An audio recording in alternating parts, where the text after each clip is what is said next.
Welcome, everybody. Good morning, and welcome to the Joint Standing Committee on Innovation, Development, Economic Advancement, and Business. This committee is assembled electronically today for the purpose of inviting public comment on legislation. Before we get started, obviously we are doing this via Zoom, and it is being live streamed on our committee's YouTube channel, which can be found by going to legislature.maine.gov, clicking on committees, and clicking on the YouTube channels, and from there you can find us. Let's see. Participants today will be those who are participating to give testimony will be invited into the attendee area where they can observe everything, but they cannot speak yet. Once you're promoted to panelist, that's the equivalent. If you're familiar with the committee rooms, that's the equivalent of being invited up to the microphone. And we have heard from a number of people that's a kind of terrifying moment when your Zoom cuts out and you get a circle and then you show back up in the panelists. So I would encourage folks to not panic when that happens. That's a natural part of it. Let's see, at this point, I'd like to remind all the members of the committee if they could make sure that their Zoom identifier is accurate and you have your title so people know how to address you. And I would say the same thing for any person in the public to put any titles that they would have with them so that we would know how to address you. Let's see. At this point, what I'd like to do is go around the virtual horseshoe for our introductions. Representative Geiger. Good morning. This is Valley Geiger, representative for District 93, Rockland and Owl's Head. Good morning. This is John Andrews, representing District 73, Buckfield and Paris. Thank you. Good morning. This is Sarah Pebworth, House District 133 in the Blue Hill Peninsula. Always with my fingers crossed that if I do freeze, I freeze in a position that's not like this.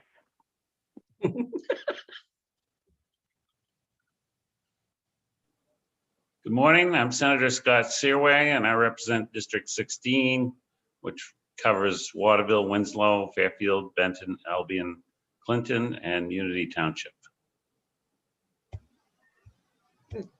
Good morning. Good morning, Representative Jack Ducharme, House District 111, Madison, Norridgewock, and Solon. Good morning, folks. This is Sue Austin. I hail from my hometown of Gray, which I represent most of. I also am fortunate enough to have portions of Raymond, Casco, and all of Fry Island in Big Sebago Lake.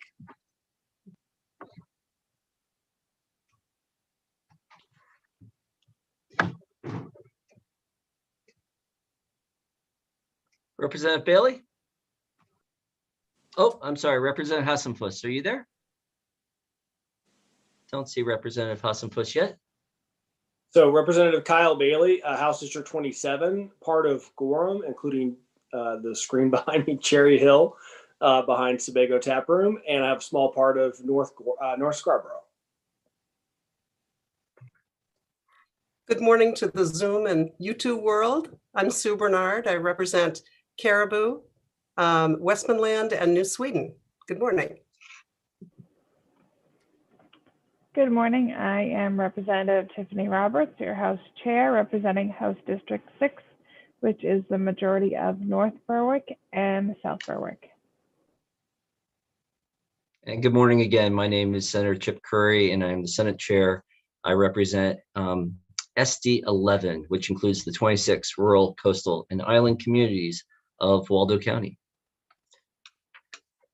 Let's see, a couple reminders for the good of the meeting today. I want to remind everyone that the chat function is going to be only for technical issues, and to encourage everyone, if you have a technical issue, this is when I always remember I haven't introduced our clerk yet. So I want to introduce our clerk. And if you have a technical issue, Jody Breton is the person to identify in the chat. And she is also the person who will be moving attendees in and out of the meeting, in and out of the panelist role. And so if you have any technical issues, please bring the issue directly to her rather than to all the panelists. What we found is when a chat goes out to all the panelists, it is often distracting to whoever is giving the speech. So if someone else is giving public testimony, we're going to try to avoid that distraction. If for any reason you've tried to reach out to Ms. Breton and you're not getting your issue resolved, feel free to also send it to myself or to House Chair Roberts. Let's see here. No chat of a substantive issues is permitted within the rules, and the reason for that is that's actually not captured on the recording and the live feed, and our transparency rules require any substantive conversation to be included. So the order of how we'll be recognizing it, I think the committee is quite familiar with the raise hand feature, and if that fails, then I can see everyone on the same screen and you can raise your hand if for any reason you're having difficulty. But I think that's been working pretty well. The order in which we will hear from the public will start obviously with the sponsor of the bill, any co-sponsors. Then we'll go to any members of the public who wish to give testimony for the bill, any members that wish to give testimony against the bill, and then lastly, anyone who is neither for nor against the bill. That is our plan for today. See if there's any other tips for the good of the order. Testimony will be limited to 3 minutes, and Chair Roberts has agreed to be the timekeeper on that. We keep hoping that we will have a clock that shows up in one of these squares, but it hasn't yet been figured out. So Chair Roberts will be playing that role, and I'm very happy and thankful that she's willing to do that role. Have I forgotten anything, Representative Roberts? I think we're there, and I do see that we just Representative Hassenfuss. Could you introduce yourself? Representative Tavis Hassenfuss, House District 81, Winthrop, Reedfield, and North Monmouth. Welcome. And I don't see that any other members are here. It is a busy time with a lot of members presenting on their own bills and other committees as well. So we expect to see other members coming in, and maybe we'll lose some members throughout the day as they have to present on their bills and other committees. Now I will open the hearing on LD 195, and I have a gavel, so I'm going to use it. So LD 195. Nope. I'm sorry, I think I'm in the wrong order. 1 second. Use the gavel wrong. I'm going to close the hearing on LD 195, and I'm going to open the hearing on LD 126, an act to allow journeyman electrician to supervise 3 helper electricians. And that is, Ms. Breton, can you bring in Senator Pouliot? I do not see Senator Pouliot in the attendees list yet. Oh, no. Wait just a moment.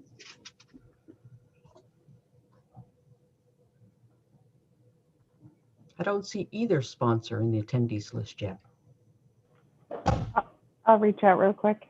Yep, we'll do a quick reach out.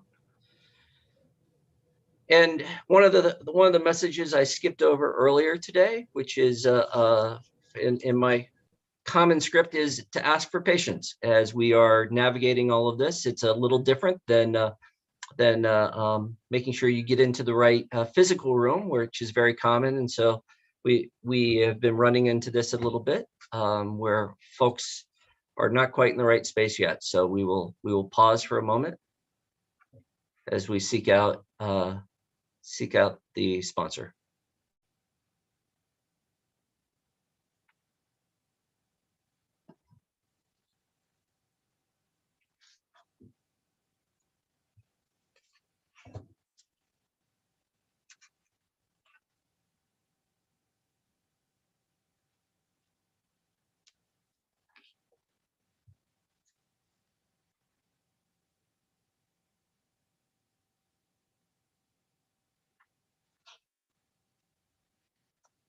Senator Searway, are you able to reach out to Senator Pouliot? You're muted right now. Yeah, I'm working on it. Thank you. Yep.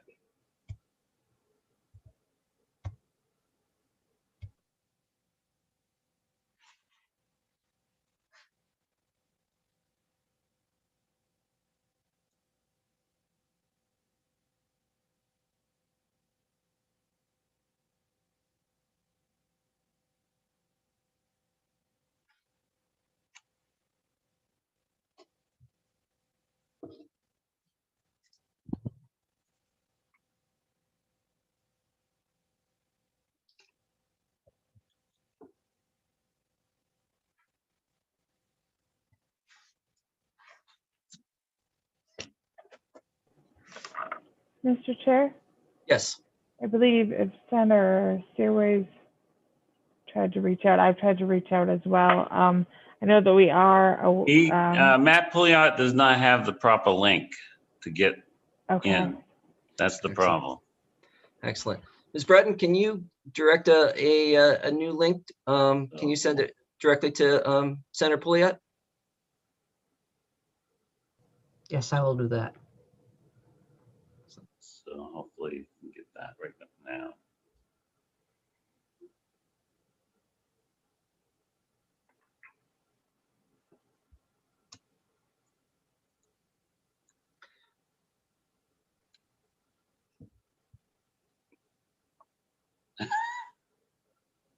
All right. Yep. They're going to. Yep. Senator Searway, you're still mic is on. Yep. So He's said that as soon as he gets the proper link, he'll come on. excellent. So I just sent it to him and I sent it to Senator Breen as well. Great. Thank you. Oops, he's on. Very good.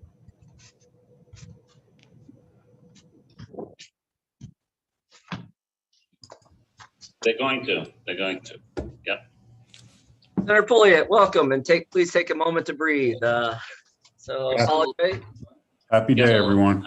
He's said that as soon as he gets the proper link, he'll come on. So I just sent it to him and I sent it to Senator Breen. I wonder if we have a delay. Is the YouTube? Does someone have the YouTube channel running? That might be what we've. I just heard a record. We might want to make sure that any of the panelists not have their YouTube channel playing. So, Senator Pouliot, we've opened the work session for LD 126, an act to allow a journeyman electrician to supervise 3 helper electricians. Welcome to the committee. Sure. Good morning, Senator Curry and Representative Roberts and the members of the Joint Standing Committee on Innovation, Development, Economic Advancement, and Business. I'm State Senator Matt Pouliot. Thanks for having me today. And I hope that this is the public hearing on the bill, not the work session. Thank you very much. Yes, it is. All right, great. So, sorry for that. I intend to raise, just so that you know, at Legislative Council today, a proposal that we should have one website that has all the current Zoom links on it for these meetings. Because I don't know, something went wrong here. I had the wrong link. So sorry for the delay, folks, and I appreciate your patience and waiting for me to get in here. I'm here to present LD 126, an act to allow a journeyman electrician to supervise 3 helper electricians.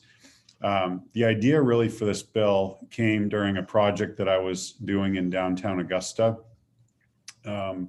I saw that there were only 2 men stringing wire. So I asked the owner of the electrical company doing the work why that was the case. And he said under current law that a journeyman was allowed to supervise only 1 helper. And if the helper was not enrolled in some type of a learning program. So I asked him if he thought this should be changed, and he said, yeah. So I brought the bill forward. Since turning the bill into the revisor's office, I've had many conversations, which led me to the amendment that you should have received. It first restores the section that was taken out about supervision for helpers who are enrolled or completed an education program. It was never my intention to take this section out. The amendment also extends the ability to supervise 3 helper electricians to master electricians or limited electricians. So we have many projects here in the state of Maine that are delayed because of a workforce shortage. We all, I think, campaigned on or have talked with our constituents about the need to support our workforce here in Maine. This is a great bill that provides us an opportunity to do that. We also have lack of folks who are going into the trades. If we can expand the number of individuals who can work with certified electricians, it can help fill these voids and possibly get individuals interested in the trade in a safe manner. I believe it's the right thing to do. Also, in talking with others since putting the bill in, maybe going to 3 helpers from 1 is too big of a jump. And maybe we should do something like go to 2 helpers or a combination of 2 helpers where one of the helpers is enlisted in a training program and one is not. I'm open to other thoughts and ideas on this, but I really believe that expanding the number of helpers available will help ensure that more Mainers have an employment opportunity.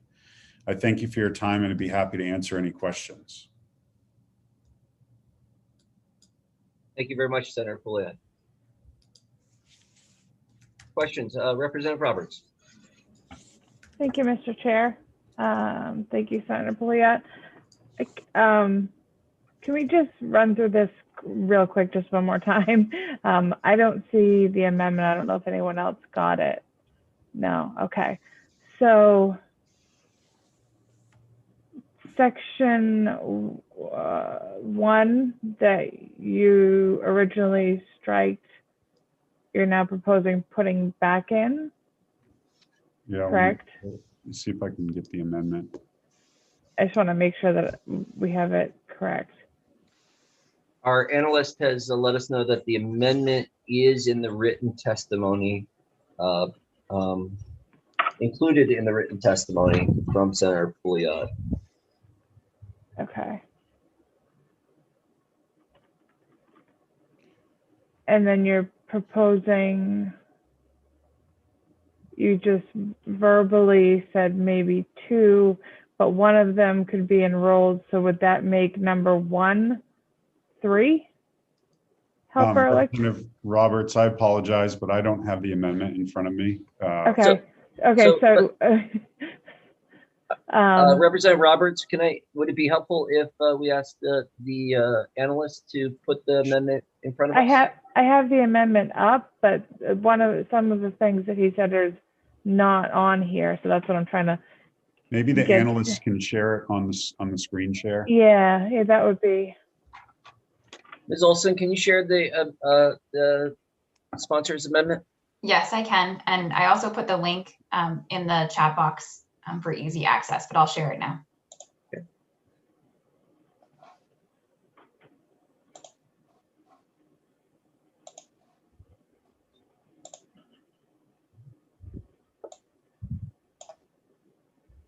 Can you go a little bit larger, please? I can. Okay, so my question here is, 1 was originally struck, that's back. And you just alluded to maybe changing 3 to 2, with one of them being in an education program. So would that be changing number 1 to 3? So this is not part of the amendment, the piece that I mentioned later in my testimony. I think you'll probably hear a little bit later on from IBEW, the electricians union, that they don't think that this is safe. And, I'm sure that they'll make the argument that that from going to from 1 to 3 will somehow be unsafe. And so, and they feel that the only way in which there should be 2 helpers, which is current statute, is if somebody is enrolled in an educational program, either their apprenticeship program or something through like community college or so forth. But the challenge with that is, let's say you have, like in the field, you have 2 helper electricians that are both in a program. That's currently allowed under state law. And one of those helpers gets done for whatever reason. They're like, this isn't for me, or they don't like their boss, or whatever, they quit. So now you have a master electrician, journeyman electrician that can, or a limited electrician, those three kind of criteria. They want to go hire somebody else to fill this void where this person got done. They would only be able to hire somebody that's enrolled in an educational program, like an apprenticeship program, or like at the community college. They couldn't say currently have one that's enrolled in a program and one that's not. So now they're hamstrung, right? They maybe could find somebody that could come and help them that's not enrolled in a program, but because of the way the statute's structured, if they're not involved in the program, then they're out of luck.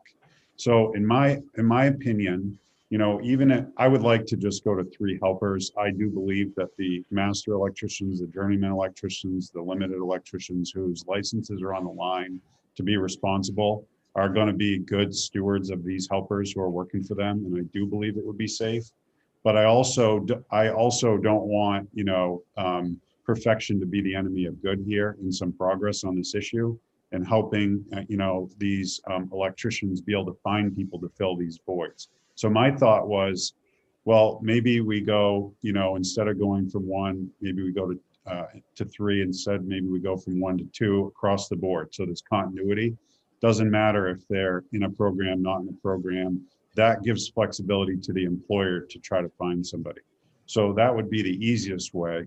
Another approach would be to say, one could be an apprentice or helper that's enrolled in a program, and the other could be not. But does that make sense? Is that clearer? So you're looking at either way, like journeyman overseeing 4 people. No, because they would only ever be able to oversee 2. If you read it, it says they can a person licensed under the subsection may do. They could have 2 apprentices as well if they had 2 helpers. Right. So you're keeping it at 4 max, is what you're suggesting? Right. If they're enrolled in programming right now, then they would be able to come on, but you could only have currently 1 helper. So I'm proposing to go to 3. If it needs to be 2, I understand, you know, but 1 is just not helpful. It doesn't, you know, help people get into the trades or move things forward. Okay. I won't belabor this. Just wanted to make clear. I wanted to make clear kind of where you were looking to maybe have wiggle room or not, and what the amendment was doing, and then we can hear from everyone else and see what they have to say. Thank you. And Ms. Olson, if you could take down the screen share. And in the chat was the link if people want to go back to that. So I think I saw next Senator Searway. Thank you, Mr. Chair. Senator, I was just wondering, I put a bill similar to this in a couple of years ago for plumbers. And I was wondering if you'd be interested in making it electricians and plumbers, because it seemed like they have the same issue on this. And I think it's a good idea to have 1 enrolled and 1 not. I do think that's a good avenue. So, yeah. But it might be something to look up for this work session and see if we could add plumbers in there. I'm not opposed to that. The only concern I would have is that, you know, we're not probably going to hear from anybody in the plumbing field or related to plumbing today. So I would just be concerned that those folks would want to be aware of the public hearing and, you know, be able to participate. Right. And back to Representative Roberts' point, if you look at the reading of section 132 MRSA subsection 1202, where it outlines those, if you read number 2, it says 2 apprentice electricians and then semicolon or. If you were to change or to and, I think we could accomplish something here as well, because that would allow for 2 apprentices and one or two or three helpers, electricians. Does that make sense? Thank you. Representative Bailey.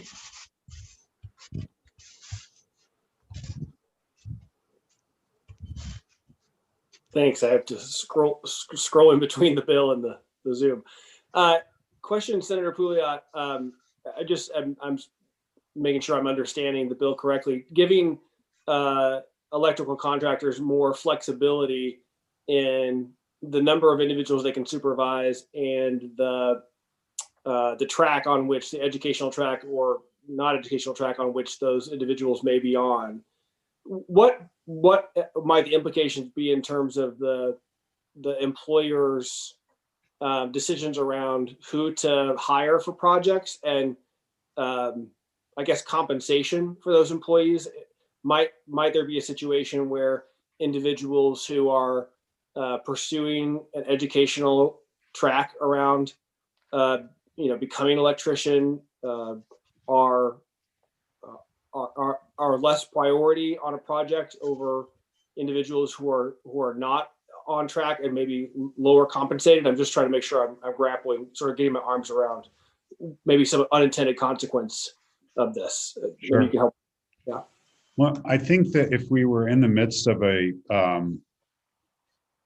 plethora of people looking to get into the trades, I'd be more concerned about that. But I think that if you talk with any employer right now, they're all saying the same thing. We can't find people to fill these jobs. And so I think that creating larger barriers for people to explore whether or not this is the right career for them is not the avenue that we need to take in order to be successful in growing Maine's economy and helping people, explore these different options. And so I don't suspect, and you'll hear, I hope, from Chip Eastman, who is the electrician that was working on this job, used to be an instructor at the Capital Area Technical Center, and now is running a very successful electrical business. I think as long as he has the right Zoom link, about some of the challenges with finding people. And I don't think Chip would ever skip over somebody that's going through an educational program to come and join his company for a less expensive helper. It really, I think, is more a matter of, finding people who may not have the resources to enter into a program right now or the time to do so. They might need to just focus on earning, wages to support their family, and don't have the time to set aside to go into a program. They want to get on that job site and start working, and they might find out, heck, I like this and I want to do it. And, like I said, I'm sure you'll hear from IBEW about safety concerns. And I don't think that we should overlook safety as a priority. However, I feel that these, individuals that own these companies or in these positions, are going to be responsible in overseeing these folks, because ultimately, their license is on the line for the final product. So they're not going to put them in a situation that could compromise that livelihood for their business either, I don't think. And I think it would help us get, and the department last session had asked for two. You might have received that testimony, and it didn't happen. And I hope that, that'll be different this time around. Thank you for sharing that perspective. Appreciate it. Thanks for asking. Representative Andrews. Thank you, Mr. Chair. So as someone who is not enrolled in a trade school college considered an apprentice if they work under a journeyman? So I'm sorry, it broke up there a little bit. Did you ask if somebody that's not currently enrolled in a program or as an apprentice could work under a journeyman? Is considered an apprentice if they're working under a journeyman, but not enrolled in either a union trade school or community college? No, I think apprentice is a different designation than helper. But others who are after me might be able to more clearly answer that. And just a suggestion for the legislation, if we stipulate that a journeyman can supervise 3 helpers on the city job site, that might be a little bit more. I don't know if that would help at all. Yeah, I'm sorry. I'm only catching every couple of words. We got to increase funding for broadband. Make sure you get a better connection. Representative Andrews, do you want to try that So question again? If we were to stipulate the legislation that a journeyman provides 3 journeymen on the same job site, would that make it a little more palatable to those where they're all in the same place? Oh, I hear what you're saying. Yeah, I don't know that, journeyman electrician are readily available. Think about it like this. Obviously, there's different layers of education requirements, and some folks avail themselves of that and some folks don't. And I think what we're talking about here is those who are in helper positions are generally, running to grab wire nuts or stringing wire or doing different things that don't require, advanced education. And if you can have two or three of those folks on a job site instead of just one, things can move along a little bit more quickly. And people get a job and things get done, and we kind of all grow together. And so I don't know that asking for an electrician and, let's say, a master to put more journeymen onto a job site so that then there could be more helpers is the right way to address this issue, because I think it would be even more difficult to find more journeyman electrician. But theoretically, a master could have, or a job site could have 3 journeymen, which each have 1 helper, so a total of 6 guys.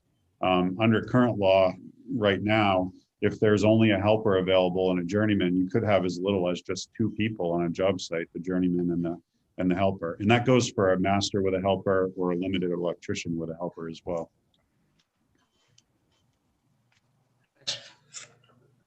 Representative Hassenfuss. Thank you, Chair Curry. Senator Pouliot, do you know, well, my reading of the statute is that essentially a journeyman can supervise 2 trained or training helpers, 2 apprentices who have electrical training, or the original statute had 1 helper electrician. Do you know why they initially made the distinction between 2 educated helpers and 1 helper with no training, essentially? Yeah, I think that in talking with some stakeholders, primarily the IBEW, and they've been great to talk with about this. They seem to view it as a safety concern. Being candid with you, I feel it's more about protecting programs that are in place and kind of forcing people onto that track versus being content with being a helper. And what's wrong with that? If your aspirations are to just be a helper electrician, I don't see that we should be forcing you into a training program. And I just doesn't pass a straight face test with me that it wouldn't be safe to have 2 helpers who are under the auspices of, trained licensed professionals. It's not like these folks are on the job site alone, doing things on their own accord. Everything's being supervised and overseen. So I just feel that we are in this boat together with trying to grow Maine's economy and creating barriers for people to get jobs when we can still do it safely and reasonably. I don't think is the right approach to take. And Representative Roberts. Thank you, Mr. Chair. Sorry, I had one more question that I have to pop over to ACF upon text. So maybe this is for the work session question, or maybe somebody following you can answer. I'm wondering kind of what the industry standard is, in neighboring states or nationally. Is this kind of in line, or is this like way off? I think that's probably something important to consider. If there's 30 other states that have a similar law to this, or completely different, then there's going to be reasoning behind it. I'm just kind of wondering where we're at there, if that makes sense. Sure, we'll try to get that for you for the work session. I'll reach out to NCSL and see if they have anything. And Ms. Olson, if that's something also you were able to look up in your summary, that'd be great to see what the national standard is. I'm sure that was already on your agenda for the summary as well. Representative Andrews. Is your hand just left up? Thank you. Would this apply to people? Sorry. Would this apply to people with paying license, or would it affect out-of-state contractors as well? I think I heard the question, would this apply to folks with state license or out-of-state contractors as well? Is that the question? Okay, thank you. Yeah, the proposal here is really just applying to in-state licensed electricians.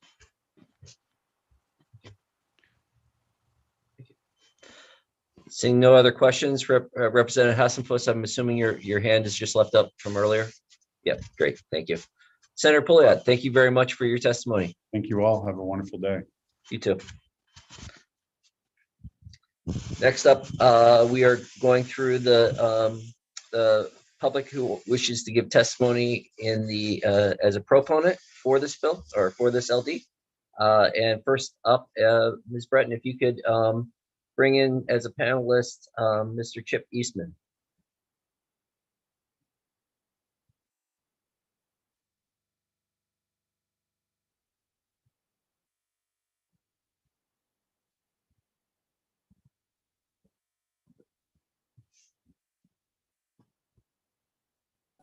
Welcome, Mr. Eastman. Welcome, Mr. Eastman. Good morning, everybody, and thanks for having me. Please go ahead with your testimony. You have 3 minutes. Absolutely. Good morning, and thank you for the opportunity to speak on this important issue. My name is Chip Eastman. I was born and raised in Maine. I started in the electrical apprenticeship with the IBEW Local 567 after getting out of the Army in 2000. I completed the 5-year apprenticeship in 2005, and 2 years later started my own union electrical company. I ran that business for 7 years before selling it off and going to work for others. I started a new non-union electrical company in 2018 and now employ 9 electricians and 1 office manager. I've worked with and employed union trained electricians and non-union electricians through the technical colleges in the state of Maine. Both systems produce high quality electricians that are an asset to the state. I've worked on large commercial projects, industrial projects, and residential projects such as Walmart distribution in Lewiston, Shaw's in Lewiston, Freeport, and Sappi Paper. And dozens of houses and apartment buildings. I strongly believe that the law that only allows 1 helper electrician per journeyman electrician should be changed. I believe a journeyman or a master electrician is capable of leading, training, and mentoring up to 3 helpers at any time. A fully licensed electrician can effectively lay out a job and assign each worker a simple task to complete that will be inspected by the licensed electrician before moving on.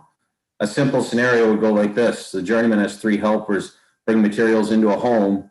While they mark out the switches and receptacle boxes will go. They then assign 2 helpers to drill holes for wires to be pulled through while the other helper nails on boxes. They then inspect each helper. They then inspect the work. They then instruct each helper to pull wire from a box to box to properly secure them along the way. They then have 2 helpers pull home runs from 1 box to each circuit to the main electrical panel. They show the other helper how to make up boxes and tuck the wires in until it's time to install devices. The journeyman or master is on site at all times, inspecting the work that is being done as it is going on. They are also teaching the helpers at the same time. This scenario works in residential and commercial electrical field. I currently have 1 helper taking classes online through Novel Engineering, which isn't considered an apprenticeship, while he is working. It would be easy to have 2 more helpers doing the same thing. This would help bring more young people into the trades, letting them earn their way into a good career. Go to code update class and the average age in the room's in the 50s. We have a shortage of skilled tradespeople in this state. Allowing us to have 3 helpers to every licensed electrician will help us correct this problem and ensure there's enough skilled mainers to take care of the construction and maintenance needs in our state. It would help the small electrical companies meet the demand of their customers while keeping the cost down. Allowing more helpers would let us give young people a chance to see how they do and allow them to see if they like the trades. Ultra Electric and all other trade companies I know are constantly telling customers they will have to wait for 2 to 3 months before we can help them. Allowing more helpers per licensed electrician would allow us to send a journeyman to an emergency call that only requires 1 worker while the other journeyman instructs 2 to 3 helpers until the second journeyman returns to the job site. This is an issue that arises quite often. Please consider that the U.S. Army Infantry has one sergeant lead 3 lower enlisted on every fire team. They are responsible to train, mentor, and lead these young Americans into battle. The conditions and stress they are under are far more complex and challenging than anything on a construction site. I believe if one NCO can lead 3 lower enlisted soldiers into battle, then a journeyman can effectively lead 3 helpers on a construction site and train them to be electricians. Thank you for your time, and please help us help our fellow Mainers. Thank you for your testimony, Mr. Eastman. Are You're there any welcome. questions from the committee? Representative Pebworth. Thank you, Mr. Chair. Thank you, Mr. Eastman. Can you help me understand the levels of electricians? Representative Pebworth, so master electricians have a little more education than a journeyman, a few hundred more hours and more working hours. You have to have 12,000 working hours on the job to become a master versus 8,000 for a journeyman. A master electrician can have as many journeymen and helpers under him as he wants, you know, as long as they meet the other statutes, and he can pull permits for a job. A journeyman has to work under a master electrician, but can be on a job by themselves, any job, commercial, industrial, residential. As the law is right now, a master or journeyman can only have one helper on a job site with them at any time, and a helper has to be with a journeyman, a master, or a limited master at all times on a job site. If you're in an apprenticeship program, and the only 2 I know of, and they're good programs, is the IBW and Chimbro, they can have 2 apprentices per journeyman or master electrician on a job site, but you're only allowed 1 helper. And the difference is they're not enrolled in that state-approved apprenticeship program. They also did something which I think was very good, where the young men and women graduating from the trade schools can get their journeyman in training, where they passed all the education, they passed the test, but they don't have enough working hours yet to be a journeyman. We can send them out on a job by themselves, or have as many of them as possible underneath a journeyman or a master. It helps, but there's still a shortage. That is one thing that's been done in recent years that's helped. So there's just the different levels. I don't know if that helps. You have just the helper, which is I'm in the field working, but I have absolutely no education. I'm not enrolled in an apprenticeship program. An apprentice is enrolled in a state-approved education program and is working on a job, and then journeyman and master. Thank you, very helpful. Mr. Eastman, I have a question for you. I just want to make sure I'm following this properly. So in the current statute, we can have a journeyman can supervise 2 apprentices that are both in recognized programs. Is that an or 1 helper, or is that in addition to the 1 helper? So can they have 3 people that they're under current law, 2 apprentices and 1 helper? Under current law, they're only allowed either 2 apprentices or 1 helper. Gotcha. So they can't have, it's not both on that. Thank you. Correct. And then can you restate what you just said in terms of the career and technical education graduates? What is their standing in all of this? So in recent years, the state of Maine adopted a law policy, I'm not sure, where it's called a journeyman in training. They have to have graduated from one of the Maine state technical colleges with the electrical education, and they have to pass the journeyman's electrician's exam. However, they still don't have enough working hours. You have to have 8,000 hours in the field in addition to the education and pass the test to become a journeyman. So it allows them to work on their own. If they have the education hours and have passed the test, even though they don't have the working hours, they can work on their own on a job site, and they're not treated as an apprentice or a helper. Whereas a helper or an apprentice has to be on a job site with a licensed journeyman or a master electrician. I understand. Thank you very much. I thought I heard you say career and tech ed. So we're talking about the graduates from the community colleges. Yes, sir. Okay, great. Thank you. Seeing no other questions, Mr. Eastman, thank you very much for your testimony today. Thank you. Ms. Breton, can you promote up to panelist Mr. David Gibson?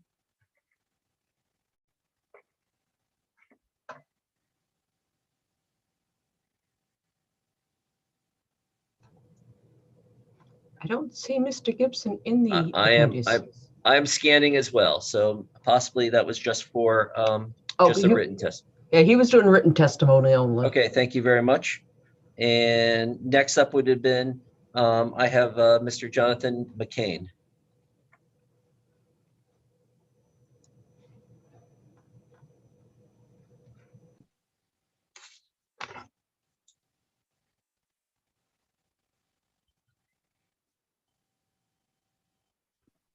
Welcome, Mr. McCain. Please begin your testimony. Thank you. Be glad to. Senator Curry, Representative Roberts, and members of the committee, and also a shout out to my former colleague, Representative Austin from Gray. It's been a long time. My name is Jonathan McCain. I've been a licensed master electrician in the state of Maine since 1980. And for the record, as some of you may know, I sit on the Maine Electricians Examining Board, and I just want to be clear that my testimony today in no way reflects any position of the board or any of the other members of the board. I'm in favor of this bill. I think it's a good bill, and my colleagues that I have talked to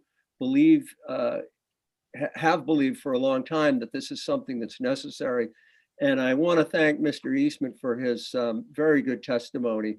He really explained the issue well. And I agree with everything he said.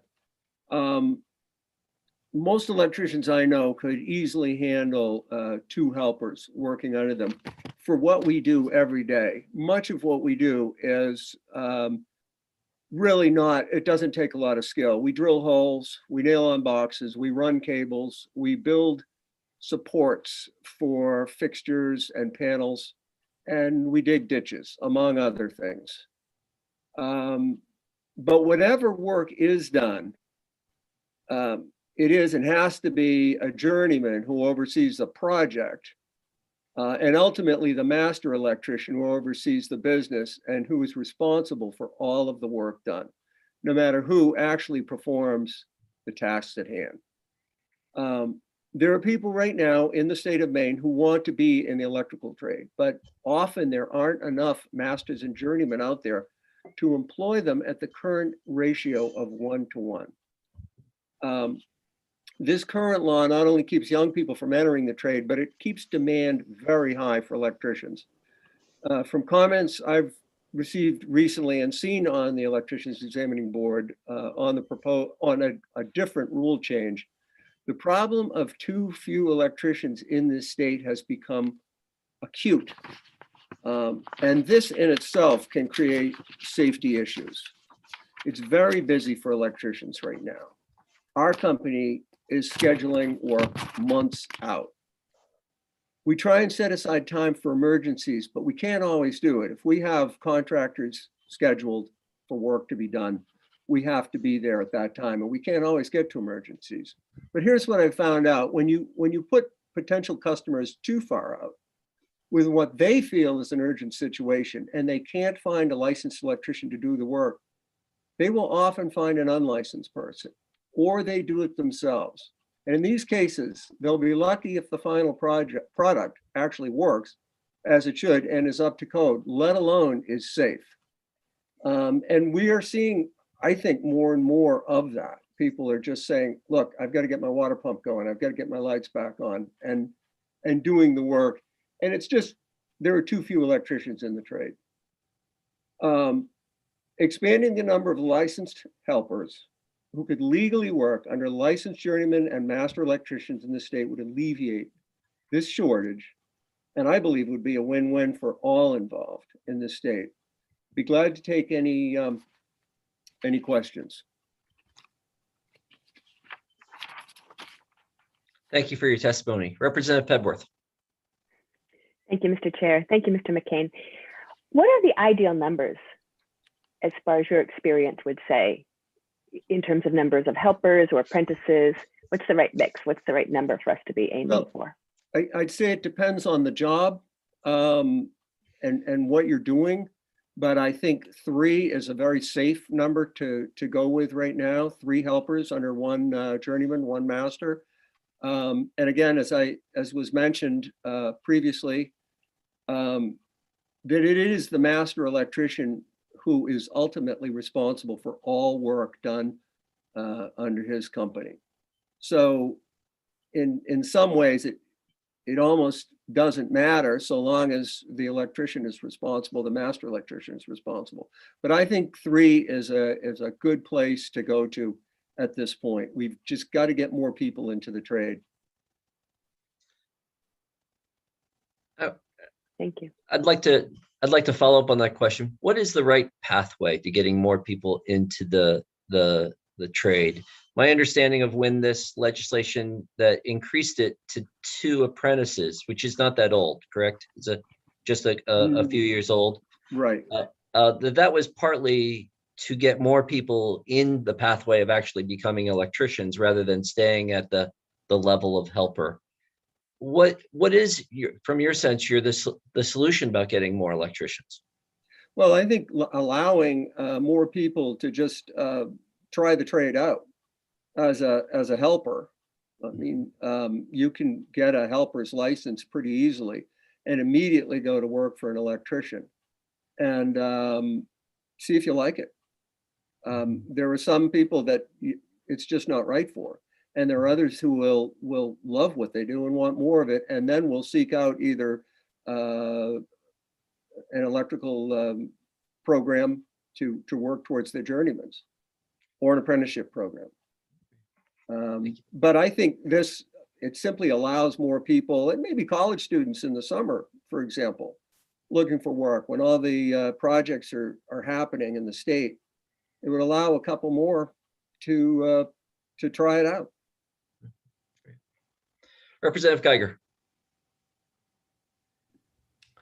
Thank you, Senator Curry. Since we have you here, Mr. McCain, and you are part of the examining board, I'm just wondering, I'm looking at as I understand it, 12,000 hours after education for a master, 8,000 hours for a journeyman. Is that the right number of hours, or is that too Yes, open? yes, I'm I speaking believe as it an RN, and I have to say, we go through education, we pass the test, and we go to work. And we hold people's lives in our hands. So I'm wondering about that kind of hour expectation before you become a journeyman. What's your opinion? Are you asking, do you think it's not enough or it's too much to become a journeyman? It's a lot. It seems a lot to me. It is a lot. It's a long time. And it's a great day when you finally get your journeyman's license and your boss can send you out alone. And it's a good time. It's a good day for him and all involved. And at that point, you can start racking up hours toward your master electrician's license, should you want to go that far. But there's a lot of education. It's basically 2 years full time, as well as those hours. Okay, and then once you become a journeyman, the clock starts over again to get 12,000 hours? You'll need the 12,000 hours regardless to get your master's. So you're going to get at 8,000, you're going to get your journeyman's. Usually, that's how it works. Right, and then another 4,000? Yes. Okay. Yeah. Representative Roberts. That's the best way to do it, I think, as well. Yeah. Representative Roberts. Thank you, Mr. Chair, and thank you, Mr. McCain. So I'm understanding that you're saying there's a shortage of electricians, and opening this up to 3 helpers would provide more opportunities for people to get into the trade. So my question is, are master electricians and journeymen, are they being inundated with requests for helper electricians, and that's why we need to expand that? Or is this just a kind of a way to create a solution for a problem we're hoping to have, is an influx of people wanting to be helpers? Some of the electricians that I've talked to have said they need to have more people working, but they can't because they are limited to 1 helper. And so there is a shortage in that regard. Okay, thank you. Representative Ducharme. Thank you, Chairman Curry, and thank you for your testimony. You brought up, you used the term helper's license. I think that perhaps when we look at helpers, we're thinking that these are just people off the street that we hire and bring in. Is there a real helper's license that one must have before they come to work for you? And how does one get that? You said it was a fairly easy process. Yes, you go to the Electricians Examining Board website and apply online. And it's pretty much pay your fee. It's as simple as that. They do a background check. And without any experience at all, you can be a helper electrician. Okay, thank you. Representative Hassenfuss. Thank you, Senator Curry. I'm just wondering where the line stops between a helper electrician, and believe me, I've been there digging the ditches. I've drilled plenty of holes through 2x4s and in studs, but I don't tie, and I've never tied in boxes or anything like that. So where does a helper, stop? They're not actually tying anything into panels or anything like that, are they? They're kind of just Sure. digging the ditches, maybe, securing the fixtures, that sort of thing. But are they actually doing anything with the circuitry? They can be, but they are, as they're supervised. And is that entirely up to? We might, everybody does it differently. I would train people one step at a time. Show them how to properly strip a wire and do a whole bunch of those first, and then show them how to fasten them to a device. It's very incremental. Any master electrician who says to a helper, go hook up that panel is, asking for really big trouble and risking whether it's one helper they've got under them or 10, which we don't have, or 3. And is that entirely up to the master or journeyman to, allocate the tasks as they see fit? Yes. Okay. And then the journeyman or master's job would then be to inspect it and make sure that everything was put together properly. Yes. And that masters rely on their journeyman. A journeyman has a lot of hours, and there are journeymen who have enough hours to get a master electrician's license, but choose not to do so because they're fine where they are. A trusted journeyman can inspect the helper's work as well. But ultimately, it is the master who is responsible.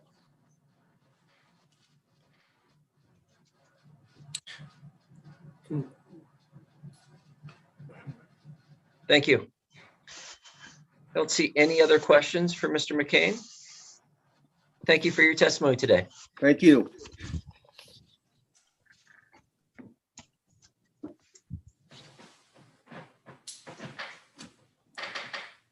I'm going to scan the participant list here.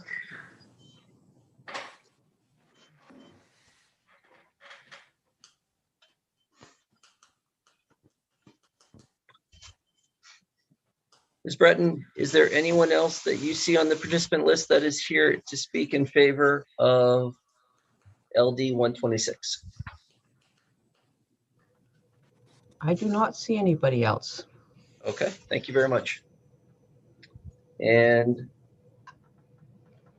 next up, we have Mr. Chuck Frazier to speak in opposition. Mr. Frazier here? Yes, he is. Thank you.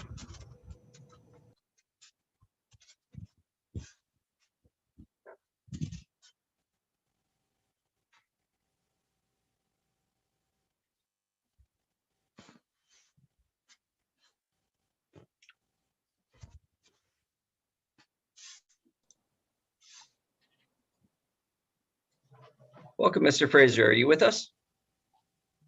You're in right now. I think I hear you.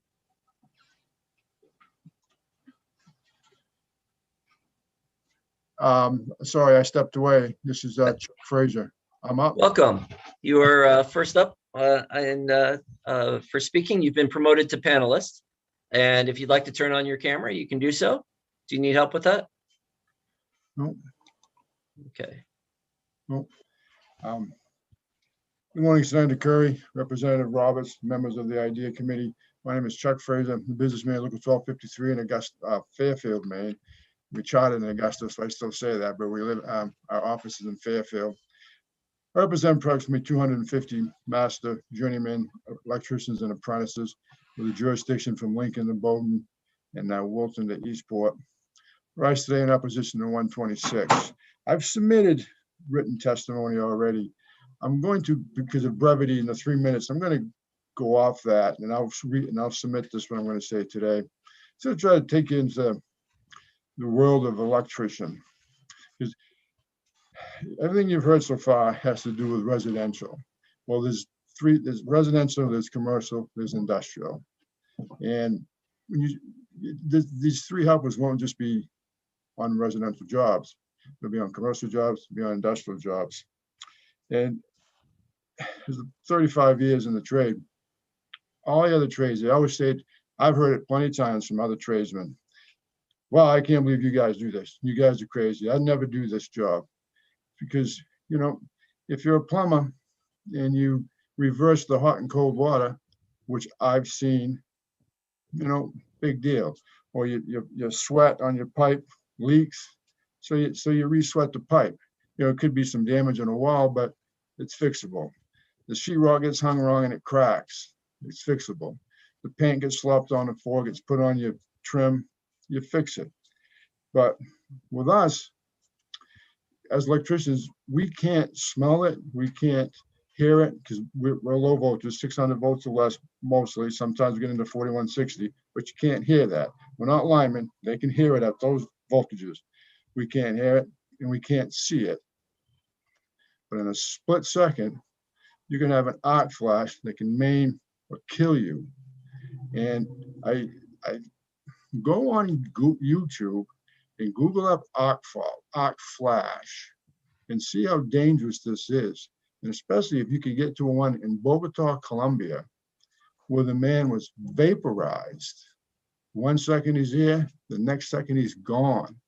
And I can go into why that happened, because the compression, you had no place to go. It vaporized them. So, so it's just, so we need to be, I understand Senator Pullett's point about getting more people in the trade, but we need them on a path to be journeymen. We need journeymen desperately in this state.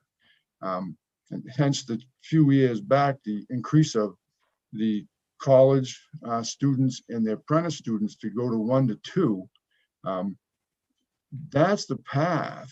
I mean, I understand, you know, you want to put a couple helpers on it and have them drilling studs in a house. Simple enough, but that's one part of our industry. You know, when you Mr. get into- Fraser, yes. can I have you wrap it up in the next 10, 15 seconds? We're past the 3 minutes. The brevity, but so it's and like Senator Pullitt said, we're going to go about it with safety, and that's why I just say you have my written testimony. I'll give you some more testimony, but check out Arc Flash on YouTube, and you'll see just how dangerous this trade is, and people need to be in school learning the dangers of it. It's one thing to be taught, and how are they really taught? How closely are they followed? That can be debated, but certainly you get into commercial and industrial situations, the safety is really maximized. So thank you for your time today. I will submit this testimony to supplement the testimony I've already written, and I'll take any questions. Thank you very much, Mr. Fraser. Representative Pebworth. Thank you, Mr. Chair. Thank you, Mr. Fraser. My question is educational in nature. Are there instances where residential, commercial, and industrial pathways are separated for people as they go from helper to journeyman or journeyman in training? Is there an opportunity for us? Would you feel more comfortable if this were just dealing with electricians, helpers on residential properties, small jobs, small projects, something of that nature? You're asking me for an exception to like allow more helpers on residential, but not on commercial? Is that what I'm hearing, Representative Pepper? I'm curious if that would allay some of your concerns about the safety issues. I can't argue the fact that there's not the inherent danger in an electrical in a home. The problem with the home is people are going to be living there, and you know, you don't get into equipment, you don't get into gear. You know, I'm talking switch gear, motor control centers, where the arc flashes really happen and people get maimed and killed. In a house, you can go across the two buses and you can get a flash, but it's not the same. So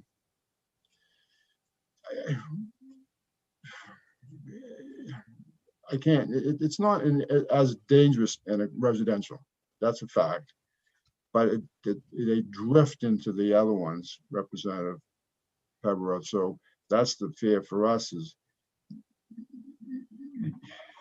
it's electricity. You know, you just can't see it, smell it, or hear it, and it's just boom. So I don't know. It's something we could talk about through work session up to that point. If you're talking about a line, but still, you want, Mr. McCain spoke about, you know, the step-by-step process of teaching someone in a residential environment.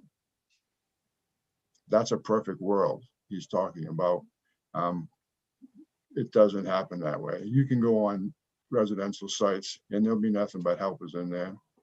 And like Mr. Eastman said, because they leave and they got to come back. So he talks about how that happens. And so they're not being fully supervised. And you can't have mistakes made in houses because people live in houses and houses burn down. But let me go to Representative Bernard. So. Thank you very much, Mr. Chair, and thank you, Mr. Fraser, for your explanation, for your testimony. There was a question asked earlier, I think it needs to be brought up again by Representative Roberts, about other states that already have this type of legislation perhaps in effect, or maybe legislation to the opposite that says this sort of supervision can't happen with 3 helpers. I'm wondering if you might be able to supply to our committee for our work session anything that outlines how this is accomplished in other states. Not that I want to see Maine not lead, because that's what we do, but just to be able to give us an idea. The other thing is, I mean, we are talking about safety here, and I'm just wondering if any statistics can be supplied regarding how statistics of perhaps work injury or work, whether it's injury or death. It's a terrible story about the man who was killed. But do we have anything at all on the books about people who have been injured in Maine versus injured in other states that we can do a comparison? Yes, I'm sure that information is out there, Representative Bernard. I know it's out there. But I could get that information up for the work session. And they asked, I think it was Representative Roberts asked about other states, and I think you just kind of touched on it too, Representative Bernard. Like take New Hampshire, they don't even have helpers. You have to be a registered apprentice. Union and non-union have registered. They all go for registered apprenticeships. Massachusetts starts. They have a journeyman and a helper. You get to a certain point where you have to have. They go like 3 journeymen to 1 apprentice. Excuse me. Then they go to 3 journeymen to 1 apprentice. I mean, as the jobs grow, they want more journeymen supervising the apprentices. Connecticut, Rhode Island, it's the same thing. New England, the 6 states in New England all have licensing laws. You get outside of New England and there's 50 states that don't, a lot of them, especially down south, don't even have licensing. So if you go looking for ratios down south, you're not going to find them. It's 1 journeyman to however many helpers you want. Even New York State, which people perceive as a union state, they don't have law. They don't have licensing laws in New York State, very, very surprisingly. So, but here in New England, the 6 states in New England, they all have licensing laws, and they all have, so we can compare that. That can be brought to the work session, what those 6 states have for laws.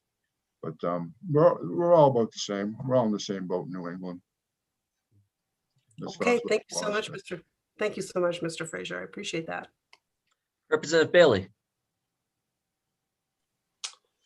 I was just going to ask, following up on Representative Pebworth's question, if we were to explore something like an exception for residential, it would be helpful to me to have a work session to see if there's any data, perhaps firefighters or the fire marshal has this data that could be gotten for us. But if there's instances of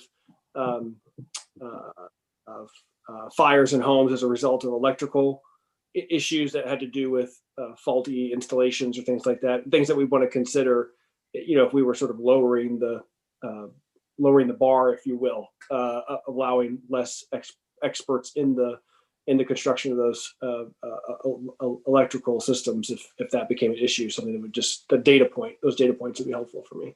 Thank you. Yeah, the fire associations definitely have that type of information, Representative Bailey. And as a 35-year electrician, we joke amongst ourselves that if the fire marshal can't figure out what happened, they have a tendency to say, well, it must have been electrical. And that, that torques us as electricians that, why is that? Must have been electrical. But, so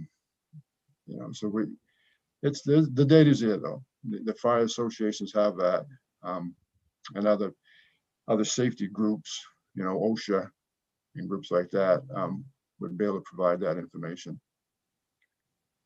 And we can do Maine, we can do New England, I'll search, try to get a broad base as I can to provide for the workshop. Thank you. Representative Tassenfuss. Thank you, Chair Curry. Mr. Frazier, thanks for bringing up the difference between industrial and commercial as well, too. I think that's a good distinction to make. But I'm wondering if, because a fair amount of electrical work, as with, plumbing and other things, has nothing to do with, the risk factor of, being electrocuted. It's drilling holes or running wire, which I suppose running wire could have some risks in it as well. But and digging trenches, things like that we've heard about. Is there a line that could be drawn as far as tasks that a helper could do, and tasks that the state could say, no, this is going too far for a helper, and so you can have 3 or more helpers, but they can't do any of these tasks? And I don't know what that language would be because I'm not an electrician, but is there a line that could be drawn there?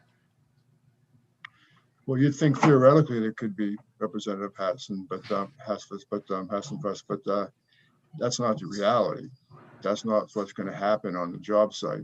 The state of Maine is a huge state, as we all know.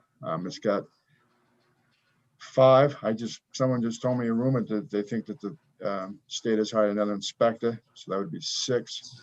And this is a large state, and they just can't. If you start putting these not arbitrary, if you start putting your lines in the sand, who's there to enforce it? Who's there to observe it? No, you can't do that. You've gone too far. That's just not, it's unfair to the inspectors actually, because the state's too big, they can't. And then another thing is about if you draw lines in the sand, like say in a paper mill or in a utility or something, they don't even allow the inspectors in there. You know, they won't allow them through the front gate. Which back in the 90s when I was the organizer for 1253, I would get sheets, you know, sign-in sheets off jobs that show that the ratios are way out of whack in these mills, Jay in particular, that's the one I'm talking about. And the inspector just looked at me and says, Chuck, I can't get in there. They won't let me through the gate. Matter of fact, prior to the pandemic, so that'd have been the summer of 2018 when Old Town reopened. They did a lot of work up there, and they had a company in there from Utah, and not a single license among them. So I called him, the inspector, and he tried his hardest to get inside that mill, but they stopped him at the gate and said, you know, because we talked about different ways. I can get you in there. I can sneak you in there. But of course, he's not going to do that. He's a professional. He has to do it the proper way. I understand that. And he got stopped at the gate. And they said, well, what we'll do is we'll get the lead E&I guy for Old Town, 9 Dragons, to come down and talk to you. So the guy came down, talked to the inspector. The inspector told him, I know what's going on in here. And so he assured him that the people from Utah would be removed from the site. But it's just things like, you know, it's just things like that, Representative. It's hard to, yeah, you can draw lines in the sand, but they get covered up because no one can put eyes on it. Representative Ducharme. I was just wondering with respect to the enforcement, the folks that we're talking about adding have to be supervised by either a journeyman or a master. So with respect to enforcement, the inspector, if they know these things are happening, aren't there implications for that journeyman or master's license if they're doing things that don't necessarily comply with what they're supposed to, irrespective of whether the inspector can go in there and see it happening or not? Yes. I think that's a fairly new law that they can go after not more than just the company. They can go after the master or the journeyman. I think it's the master that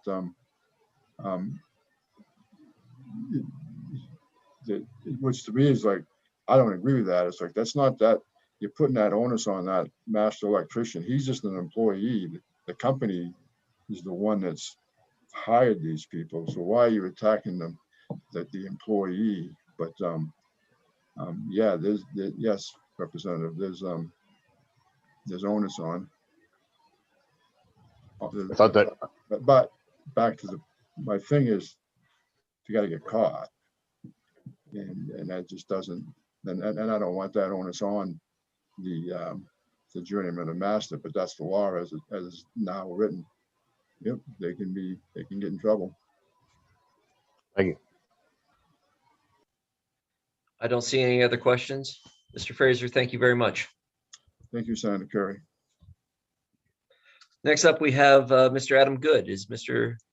Jody, can you bring Mr. Good into as a panelist?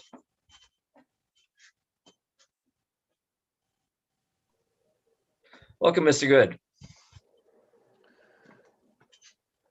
Hi, Senator Curry, Mr. Chair and Representative Roberts and members of the Joint Standing Committee on Innovation, Development, Economic Advancement, and Business. I'm Adam Good. I work as the Legislative and Political Director at the Maine AFL-CIO. We represent 40,000 working people in the state of Maine. We testify in opposition to LD 126, mainly to lift up and support the comments that you just heard from Mr. Fraser. We believe that working people, whether Black, brown, or white, deserve an opportunity to earn a living at jobs that are safe, that have safe staffing, and are done through high road training opportunities. Working people do best when safety and training are treated with the utmost importance. People who work as electricians are exposed to safety threats that can literally be a life and death matter. Union members at IBEW locals put their high levels of training to use, keeping the power on during storms and building public and private structures in the state. I'm not going to read the parts of my testimony that say what the proposed bill does. I know that Senator Pouliot has proposed some other alternatives, but we're strongly opposed to these changes. A helper who is not in an educational program does not learn the code. They may or may not be able to do the math associated with the electrical work. This makes for serious safety issues. It's far too dangerous for a journeyman supervising more than one helper electrician. The only point maybe that hasn't come up like bluntly during this discussion is that a journeyman and a master electrician has their own work to do. So adding more and more people for them to supervise creates stress, adds expectations, and expecting a journeyman or a master to perform their job well and to be safe and supervise more than one person, we think is dangerous. We know there are issues related to workforce development, and we think the solution to that is found in other legislative opportunities that will come before, like the other committees, that there should be more journeymen, there should be more masters. I know it was mentioned by Senator Pouliot that people might want to earn money and be a helper. I would reiterate that when people are in the apprenticeship programs, they are also earning money. So it's not like choosing to be an apprentice means you're foregoing the ability to have money to pay your rent or your mortgage or put food on the table for your family. Like Mr. Fraser, we think that other New England states provide good models. I know Vermont is one of those states. And just to close out my comments here to open up, we just think that yes, there's pressure to do certain electrical work in the state. And yes, it's a tight labor market, but we think that of all the types of professions, the solution is not to go faster or put more stress on people or cut quality or get risky at all. This isn't the type of job where you can just speed up and just become way more risky and cut corners because of the labor market, that people's lives are at hands and there's major health and safety implications of that. And I just think it's short-sighted to say over in a 2-year period or a 4-year period where we have lots of work in hand. So we're just going to start throwing caution to the wind and doing things that might cause harm to people in very significant ways. So happy to take a stab at any questions, and I've learned a lot today.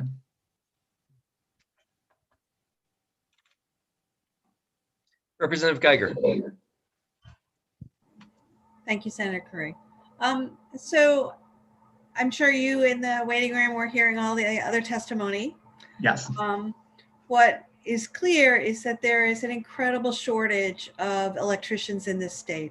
And I have to agree in my own community that what that ends up creating is people doing it themselves or having their brother-in-law who once worked for an electrician for a month or.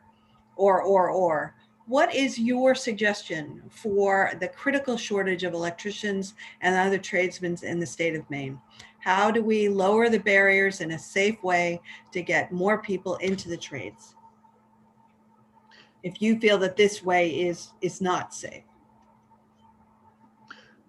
Yeah, that's a great question. Without getting further into other legislation, we do have bills coming forward from Representative Cuddy that deal with improving workplace standards related to solar jobs and other jobs related to electricity. I think they largely focus on ideas related to project labor agreements, making sure that the work that people are doing is compensated well, that they follow prevailing wage laws, that there's a whole host of information around policy that can help workers, not only electricians, but in the building trades in general, make sure they have high road employment, that they have support.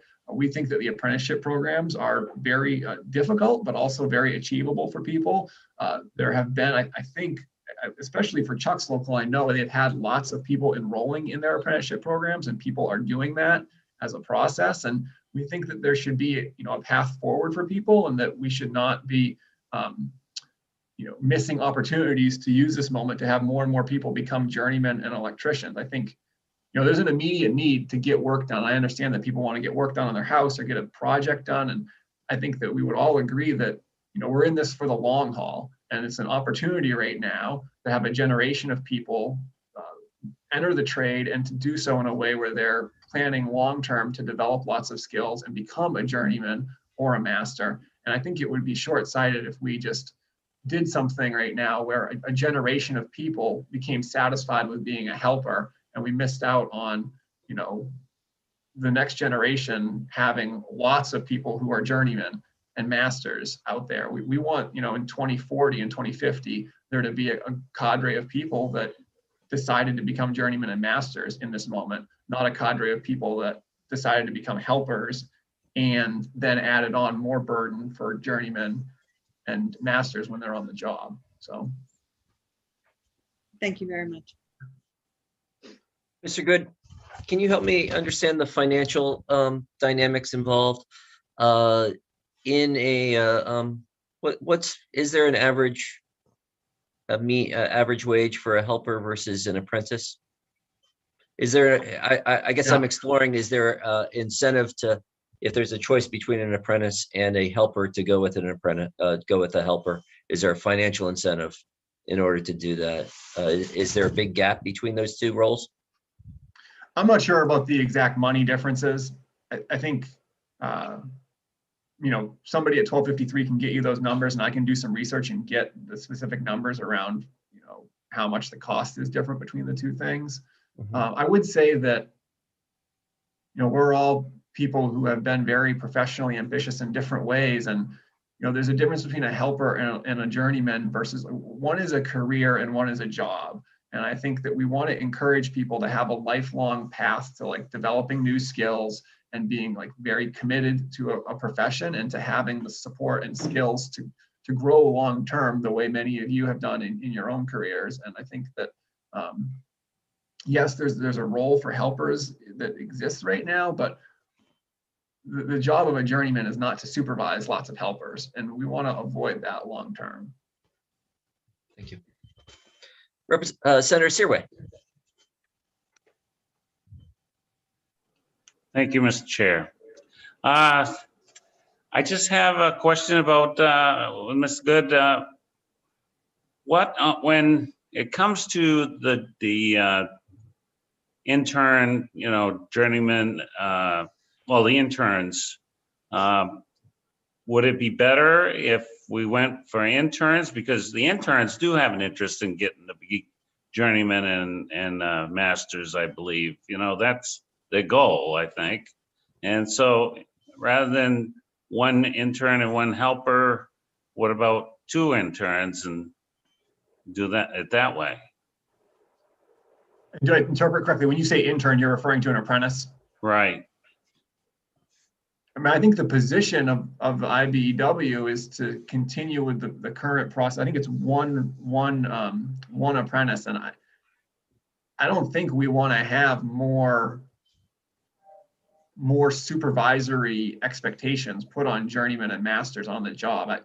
I don't think it came up in Mr. Fraser's testimony, but they have work to do themselves, and adding more and more people, just adding more bodies to a job site doesn't necessarily make the work easier or the work get done any better. You know, you can, you know, sometimes if you have 10 people on your basketball team, putting an extra 5 people on the roster and having them in practice every day doesn't necessarily make the team any better or make anything go better. So just adding more people potentially takes away from the work that's currently being done by licensed and journeyman people. And I think that's a part of their concern. Well, I was just, you know, just follow up, if you don't mind, yeah.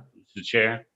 My son, you know, he's an electrical engineer, architect, and he started out working part-time, working for TDS. He was doing intern work when he went to Central Maine Community College, and then he went to Orono after. But I'm just thinking on his situation. If there was another friend that he wanted to work, and why isn't it healthy if you got two of them? I mean, if they wanted to allow it wherever they're working, I didn't see where the harm would be, where it would be helpful to get more electricians. And I think that's, I mean, there is a shortage, and I am worried about people doing shoddy work. I mean, I've seen where people are looking at building garages and whatever, and they do their own work. And to me, it is very scary, you know? So, yeah. Mr. Good, before you answer that, I just want to clarify. I believe the current law is that there currently is allowed one journeyman to 2 apprentices or 1 journeyman to 1 helper. I think that's the current status. That was changed a few years back, where they added the 2 apprentice standard. And so on the 2 apprentice thing, I think that's allowed right now. And I'm just going to look to Mr. Seneff or Ms. Olson to confirm that if you have that information in front of you right now. Otherwise, we'll bring that to work session.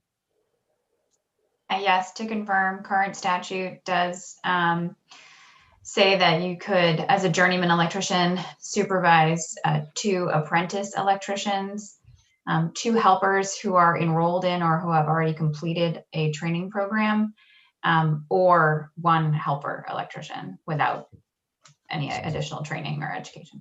So we have these 2 standards of what it means to be pursuing your education: the apprenticeship or enrolled, which involves the community colleges, those process, or it's the 1 helper. Okay. I just wanted to clarify on that and make sure that we were talking the same thing. So with this, just to clarify, would this new bill add 1 more, or how does that work? So, Ms. Olson, can you address that question? I can. So the new bill, the original, which only addresses journeymen, doesn't change the number of apprentice or helpers with education. It only changes helpers without the additional training or education. It changes that from 1 to 3. The amendment that was submitted in the written testimony extends that change to not just journeymen, but also to master electricians and limited electricians. And then, of course, Senator Pouliot did offer orally some other suggestions. His goal and then his fallback, I think, was kind of as proposed.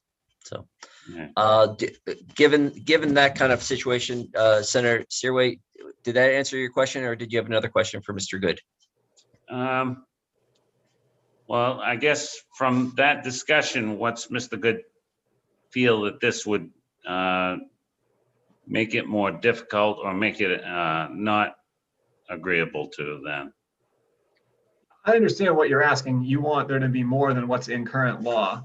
And our perspective is that there should be more people doing apprenticeship programs, and we should support more apprenticeship programs, and that is the path forward, and that is the safest path forward. And I know that there is urgency and excitement about the solar industry or other types of work here, but we don't think that should be cause to dramatically change the already existing training programs. To learn how to do these jobs is important regardless of whether there's lots of work or not a lot of work. The safety aspect for this type of work is not one where you want to get sloppy or change a long-standing process just because of the economic moment. You know, what a firefighter does in terms of safety is the same regardless of whether there's a big demand or less of a demand. They still have to follow the same protocols, and electricians. I'm sure you all Googled the video that Mr. Fraser talked about, and maybe you didn't hear my entire testimony because you were watching that video, but you know, we have had lots of hearings and lots of interactions with the IBEW where it is like traumatic to hear about some of these things that happen if it does not go well. And the risk is very, very high to make mistakes and have something really bad happen. Thank you very much, Mr. Good. Let's see. I don't see any other questions. Actually, I do have one. Last question. Do we know, or maybe you're not the right person to ask this, if are the education programs turning away a lot of people? Are there far more applicants than into the apprenticeship program or to the community college programs than than we can handle in the education program. Is that part of the challenge of growing journeymen? I can't really speak to that I know that they've had large classes, but I don't think that they're turning away tons of people. But I know their classes. I know have this is large. not your area of expertise, Yeah. so or of knowledge base, but thank you very much. Appreciate This is something that you. people do. If there's a 25-year-old out there or a 20-year-old or a 30-year-old and they want to become an apprenticeship and they want to spend the time and energy to do it, you get paid to earn while you learn. It's a good thing to do. You don't wind up in massive debt. You learn a long-term career. It is a thing that people can do. And I think that there's an ability to do that if you want to put your mind and energy to it. It's hard, but achievable. Thank you very much. Good to see all Next of you. up, we have, let's see, Mr. Nick Paquette.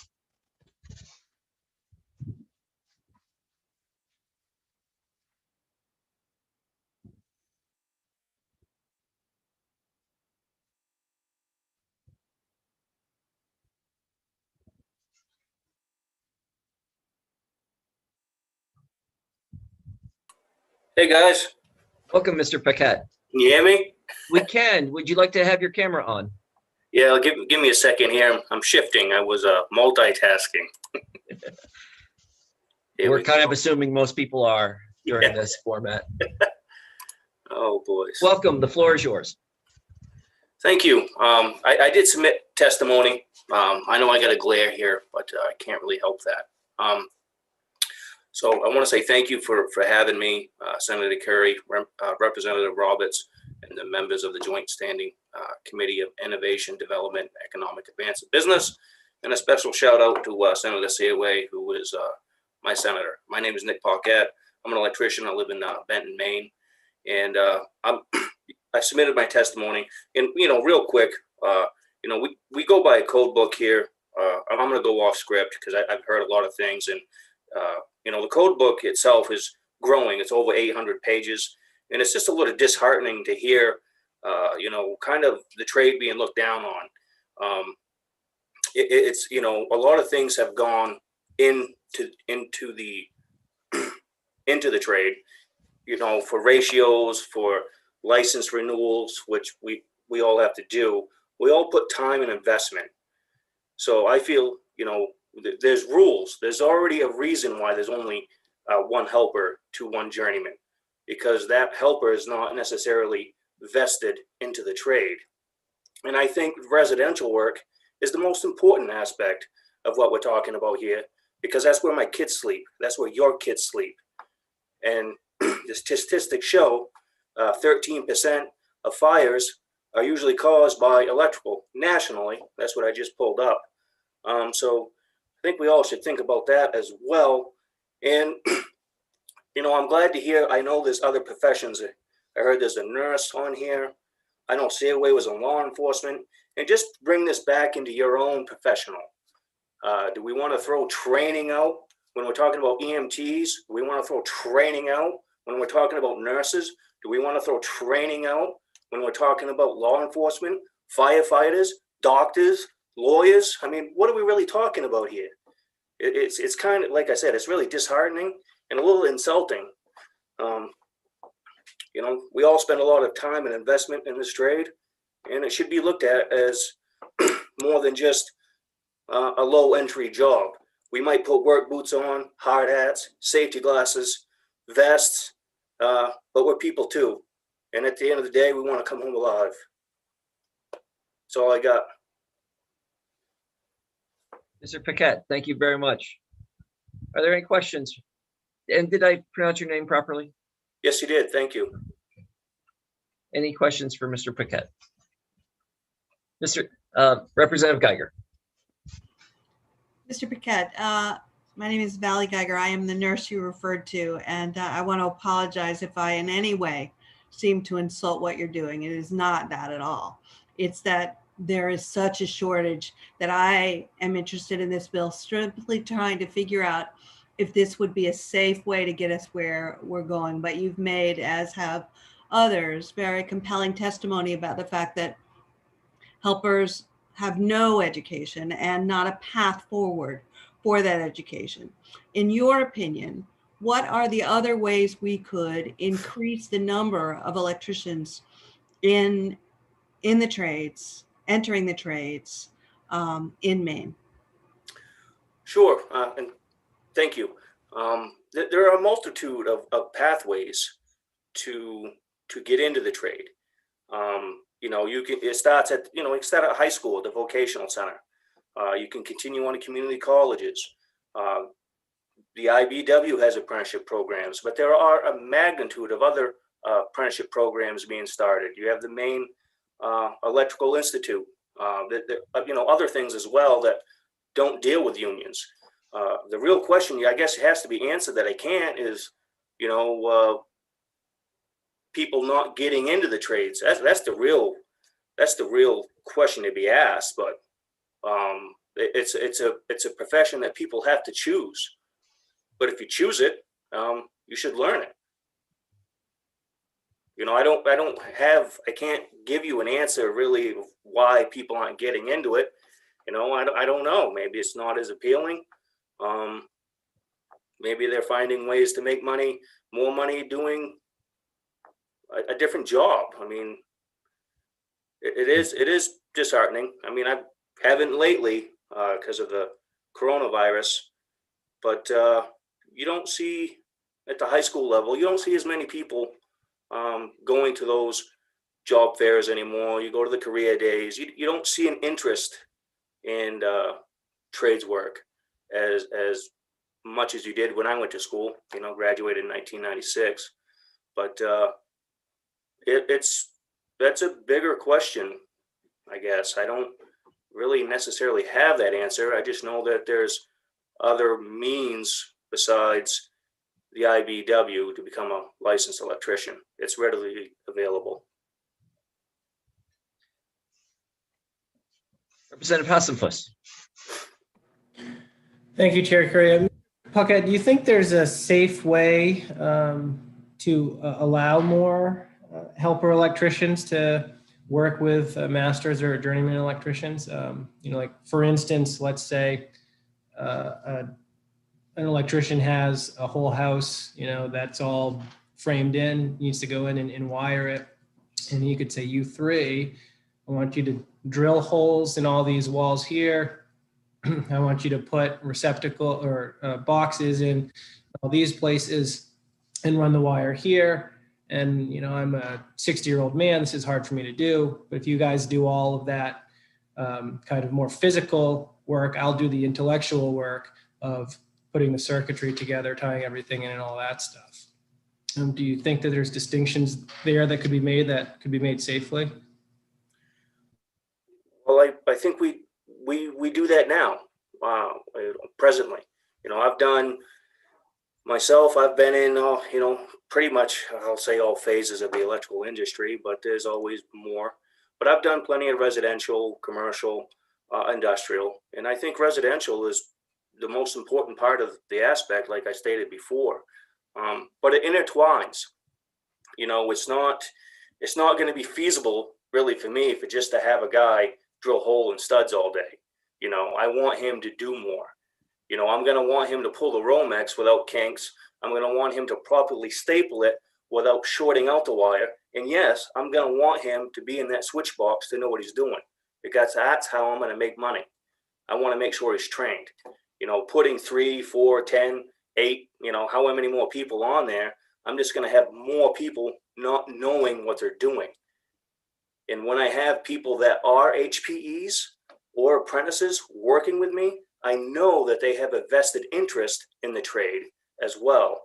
So they're going to take more care into the work. They're usually going to school, night school, or already done their school, and they understand the fundamentals of electricity. Things go pop, things go bang, and sometimes not instantly. Sometimes it goes after the sheetrock's up. That outlet would get loose if it's not properly tightened. That's why we have arc faults. That's why the industry moves forward in a safe manner to help alleviate those problems. Did that answer your question? It did. Thank you. Thank you very much.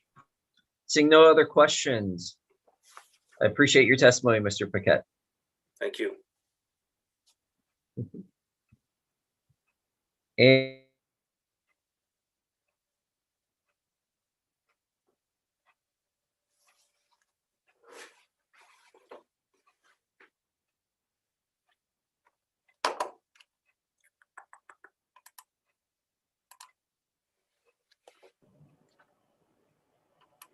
Oh, where did he go?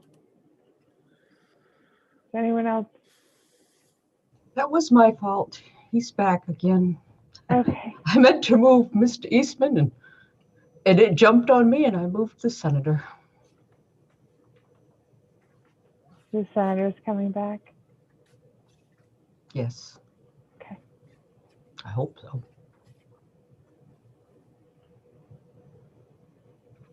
Patience and persistence. That's twice today, though. There he is. He's muted, though. You're muted. welcome back. Sorry, Briefly demoted. Senator. That's quite all right. A little moment of panic. I just want to check in with you to see if anyone else is here to speak on this bill. I believe Commissioner Head is. I do not see Mr. Marks. Okay. Commissioner Head, if you could promote Commissioner Head into the panelist.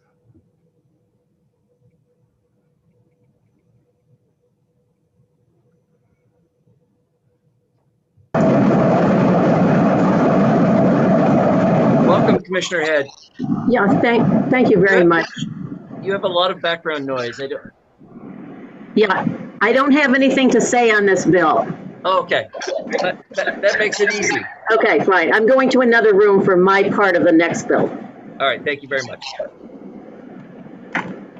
Okay, and let's see, seeing that all testimony has been delivered, I will now close public hearing on LD 126. At this point, I'd like to take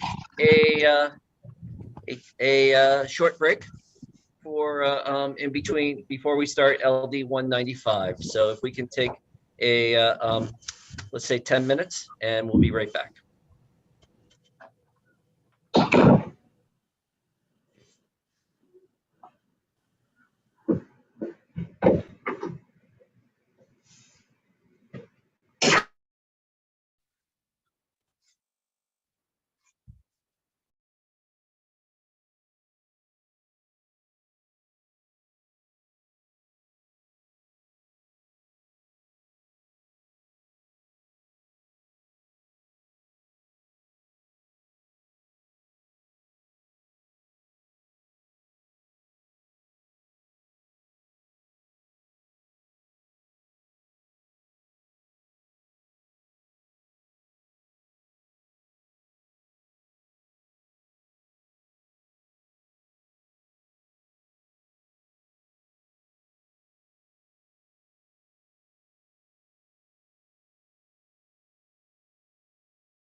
Representative Bernard, did you note the time when I called for 10 minutes?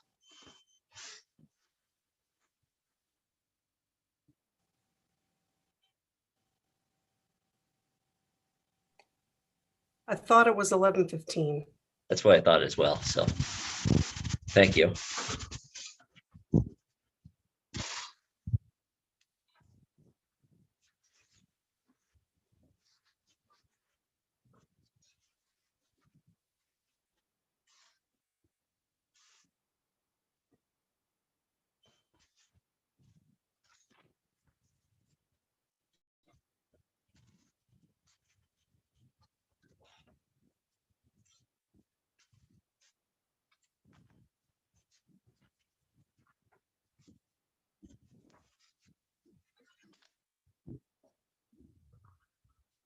Welcome back, everybody.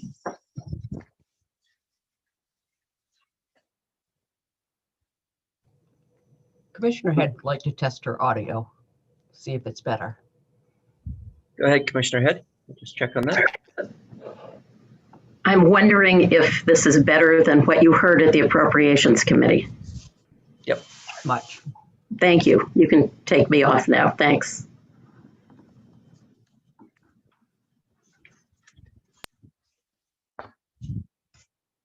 Welcome. We'll now open the public hearing on LD 195, a resolve directing the Department of Professional and Financial Regulation to study a voluntary licensing system for general contractors for home improvement and construction. Can we now introduce Senator Breen? Welcome, Senator Breen. Good morning. Thank you so much, Senator Curry, for having me. Senator Curry, Representative Roberts, and distinguished members of the Joint Standing Committee on Innovation, Development, Economic Advancement, and Business. My name is Kathy Breen. I represent Maine Senate District 25, which includes the communities of Chebeague Island, Cumberland, Falmouth, Gray. I always have to give a shout out to Representative Austin, Long Island, Yarmouth, and about half of the city of Westbrook. I'm here today to introduce LD 195, a resolve directing the Department of Professional and Financial Regulation to study a voluntary licensing system for general contractors for home improvement and construction. Like far too many Mainers, I learned the hard way that Maine has no licensing criteria or requirement for general contractors. And I learned that lesson over 20 years ago when the general contractor building my house did shoddy work and ran way over his budget and his timeline. Neighbors who had used the same contractor later took him to court, and he filed for bankruptcy to avoid the legal and financial fallout of his poor performance, leaving my neighbors and me and my family to pay for the contractor's mistakes. We all heard at that time that there was a bill in the legislature to remedy this outrageous situation, and we thought it's about time. Then Attorney General Steve Rowe was on a mission, and consumers like us would no longer be vulnerable to unscrupulous general contractors like ours. Alas, we were wrong. To this day, while Maine licenses a multitude of construction fields, plumbing, electrical, engineering, code enforcement, and more, general contractors have no licensing obligations. And you and I have no objective criteria on which to judge some of our most expensive decisions. While the vast majority of general contractors in Maine are undoubtedly good, competent people, we've met many since this debacle 20 years ago, they work hard and complete an excellent product. We have all heard stories about the exceptions. In fact, I heard from one of my constituents last fall, and I felt compelled to address this issue somehow. I understand that there have been many attempts to make some headway on this issue over the years, none of them successful. And my understanding is that this bill in its current version was under consideration in the 129th legislature. So I'm trying to pick up where your committee left off, if you will. LD 195 would direct the Department of Professional and Financial Regulation to study a voluntary licensing system for general contractors. The department would be required to send its completed report to this committee in December 2021, and this committee would then be authorized to submit a bill on the subject in next year's session. Bills that propose mandating licensure for contractors have come and gone. In fact, bills that propose to study a voluntary system have come and gone as well. A voluntary licensure, my hope is that we can view this issue with a fresh set of eyes this year. A voluntary licensure system will reward the contracting firms that choose to go through the licensing process with an impressive and marketable credential. This bill would provide clarity to consumers looking for a reputable contractor, and the risk of losing a license would help to ensure quality from whoever they hire. You will hear from the department shortly on their objections to the bill and their suggestion of another path. I urge the committee to exercise your judgment and explore either path, but please do something tangible to move this issue forward in a methodical, fair, and transparent way. A general contractor may employ architects, engineers, lawyers, landscape architects, electricians, plumbers, interior designers, well pump repair people, and more to work on your home. All of them require a license. The contractor, however, does not. Mainers, our constituents, would benefit from a system that provides peace of mind concerning the construction of the largest investment most of us will ever make, our homes. Before I conclude, I just want to remind folks or inform folks that one of the arguments against a universal general contracting license was that for a long time, Maine did not have a statewide building code. That has changed. In 2015, the state adopted something called MUBEC, the Municipal Universal something something code. And now the state does have a universal building code. So having general contractors who conform all over the state to a code that reaches all over the state makes more sense today than it did 20 years ago. I appreciate your time. I thank you, and I'd be happy to take any questions.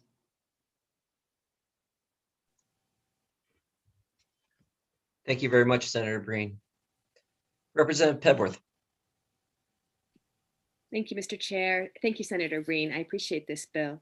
I'm wondering, you mentioned a lot of people that contractors might hire, and I wonder if among that list there is a license that we might consider, or a licensing process that we might consider that would be parallel to this one, rather than recreating the wheel. I wonder if there's already a wheel that you have in mind. Well, I think the department would be a great resource to you for answering that question, because they work with many of those licensing organizations, and they might even be suggesting a pathway in their testimony. So I don't have one at the tip of my fingers, but I think the department would be a great resource for you. Representative Andrews. Thank you, Mr. Chair. I definitely appreciate the voluntary aspect of this bill, but I'm wondering if there are any non-governmental organizations that offer a similar certification, similar to a license, to kind of show that they're following best practices for consumers? I think not. That's something I would love to see the industry do, to hold themselves to a standard. And, but to my knowledge, that has not come about. Representative Geiger. Thank you, Senator Curry. Senator Breen, thank you so much for sponsoring this bill. I'm somebody who built a house 5 years ago and had, as you did, a very unpleasant experience with paying someone the full cost of materials, only to have the contractor ghost and indeed file for bankruptcy and escape all penalty.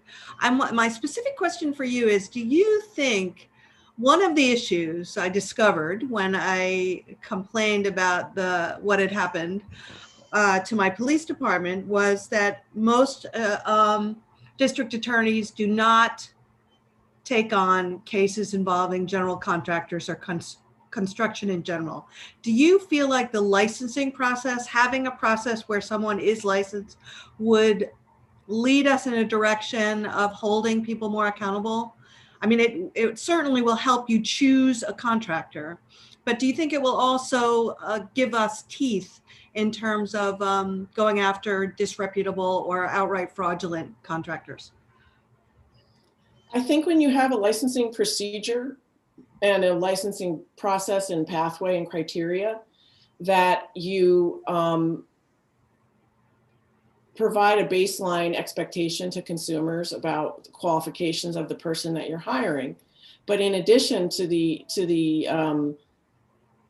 question about afterwards, after the fact, should that contractor not meet those standards, then that licensing organization can enact some sort of penalty, whether it's a temporary suspension, a fine, maybe the requirement for additional training or recertification in certain areas.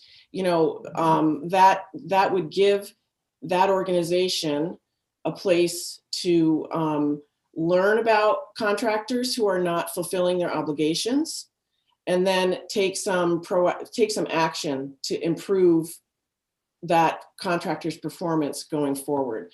I think that is a much more constructive, sorry to use that pun, but a much more constructive resolution than relying on the courts. I mean, that's, as you might, you know, first of all, it's hard to prove any criminality to any of it. But secondly, even if you go through civil court, then that's a whole other expense on the part of the homeowner.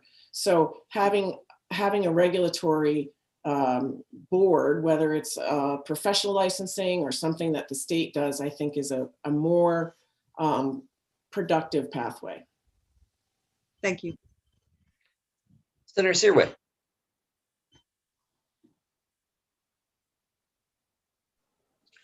Thank you, Mr. Chair. Good morning, Senator Breen. I just had a question. I built a log garage one time, and we had a log raisin, so we had like 15 people all helping. And but we had the bank. You know, the bank said, well, as long as you have a contractor that will inspect it afterwards to make sure it was okay. And they had to approve the contractor because of their reputations and whatever the bank does. And so I kind of wonder, you know, I know it's buyer beware, and we have to research who's a good contractor, who's not. Usually when I built a log home, and I checked around and found that out. But I'm just wondering how this would affect the cost of building, because I think we'd have less contractors for one thing, because to meet the criteria for licensing might be stiff. I don't know.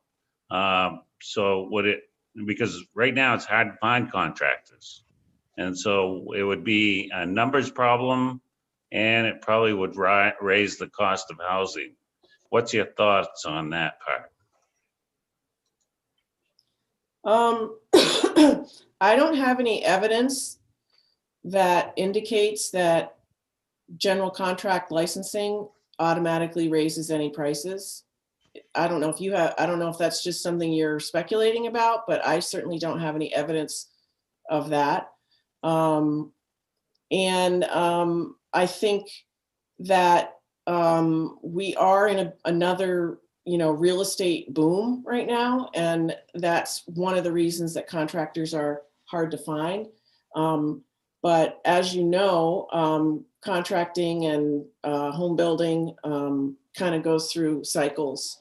And it seems to me that the next time we're in a big cycle, a big uptick when they're harder to find, that the folks who've been licensing are going to be able to charge, it's going to be to their advantage to be licensed. And, the industry, I think, would do itself a big favor by putting in some standards that you saw, you see in the electrical world, you see in the plumbing world, architecture, virtually every other trade group that works on your house has some licensing. And it's puzzling to me why general contractors don't. And, the inspection process is something that I think is a valid process at the end of everything. But, in the case of Representative Geiger, you bought all these materials and then the contractor disappeared. There's no inspection that's going to. Right, he actually used them on his own house and then went out of business. So inspection is sort of after the fact. I'm looking for something at the front end. Yeah, thanks. Does that answer your question? Yeah, yes, pretty good. Yeah. I don't see any other questions. Oh, Representative Geiger, you're waving goodbye. No. Oh, you had a question. I do. A second question. I Go just ahead. want to say I quickly Googled to see how many states have licensure, and the majority do. It looks like 22 do not, and the rest do have statewide licensure. So we're certainly not charting a new path here. The majority of states have moved to statewide licensure for general contractors. Yeah, and again, I think the fact that we now have a statewide building code makes it make even more sense today than it did 20 years ago. We're going to try to stick to questions in this public hearing.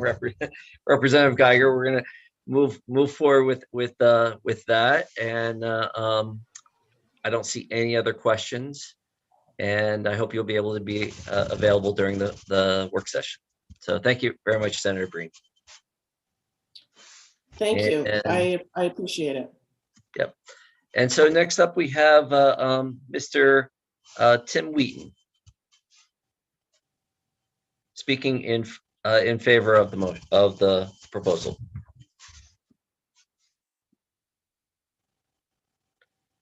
Welcome, Mr. Wheaton.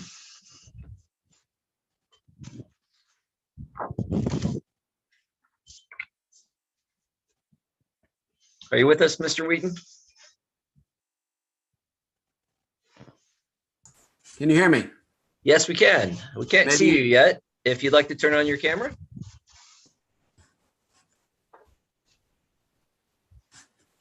You don't need to turn on your camera, but if you'd like to, you can. There you are. Does that work? That works. Welcome.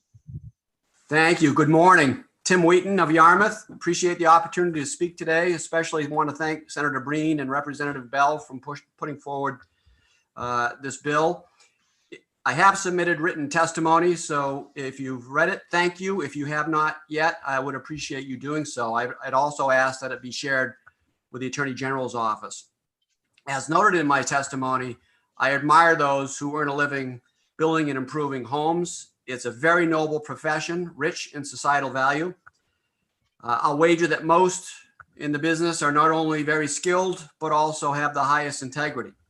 In fact, my most recent experience was with two senior gentlemen from Lewiston whose skill, hard work, and integrity I admire. However, I too was alarmed to learn that Maine does not have a licensing requirement at all for contractors. We're a nation of laws, and many laws here in Maine are designed specifically to protect us from unskilled and unscrupulous people. I've read the legislative reports since 2003, which cover prior attempts at moving some licensing forward. These reports seem to be written largely by the construction industry, determined to treat contractors differently than so many other occupations which have licensing requirements. These reports fail to speak to the growing risks to Maine residents, both in terms of physical risk, but also in the growing and staggering financial risk. As Senator Breen just pointed out, the new code adoption is an important element that makes this a right time to do something about it. In addition to licensing, the model construction contract developed by the Attorney General's office is a great start, but it too needs to be expanded, especially in the areas of time and material contracts. As this group knows, anyone may be a contractor in Maine. There's no proof of skill or knowledge required. What's more, the construction practices and products are changing and are more complicated than ever. Licensing is a first step at setting a minimum standard, but it should go further and require proof of continuing education. Contractors should be required to be kept apprised of the latest methods and products. My remarks today are a result of almost 3 decades of experience in home construction. There's compelling testimony. Here's a few examples from my own over 30 years. A primary load-bearing wall for an entire 36-foot width of a colonial home was placed more than a foot from where it should have been and away from supporting the second floor it was intended to support. Load-bearing beams were not supported with adequate framing. A contractor left dry rotted wood in my house, ant-infested hotwater wood. Yes. Mr. Whedon, we've hit the 3 minutes. If you could just wrap it up in the next 10, 15 seconds. Yes, and sure. Thank you. Just to speak to the legal remedies can be very costly, and you've touched on that. Who can actually afford the legal remedies?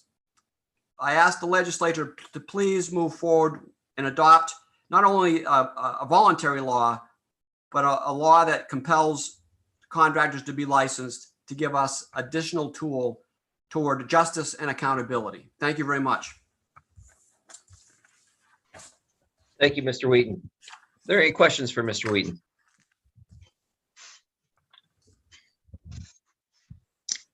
Seeing none, thank you very much for your testimony today. Thank you. Ms. Breton, if you could invite Mr. David Page to be a panelist.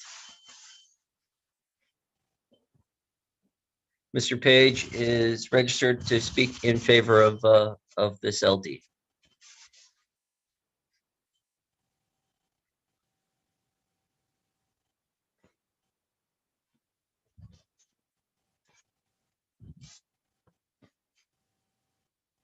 Mr. Page, are you with us? Feels like this process is taking a little longer than it used to.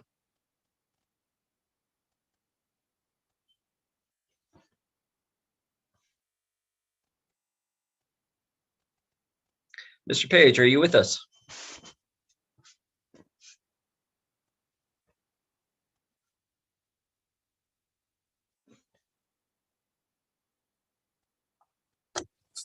I can hear you. Can you hear me? I can hear you. We can't see you. If you and welcome. If you'd like to turn on your camera, please do so.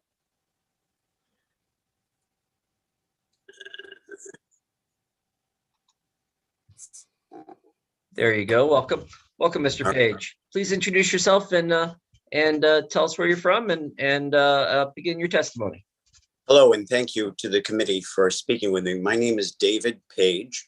I live in Madison, and I'm speaking in favor of this proposed bill. My wife and I had 30 plus years in the telephone business in communications, no experience with contractors other than goodwill. In 2009, we had our camp renovated. The contractor went ghost on us, and he wound up, we were trying to pursue legal remedies. He filed bankruptcy and therefore escaped any prosecution. In May of 2018, at our same residence in Madison, we endeavored to replace a garage, and we hired a contractor, Smooth Talker, going to build us the best garage ever. And I have more details in this in my written testimony, which I would appreciate anyone reading.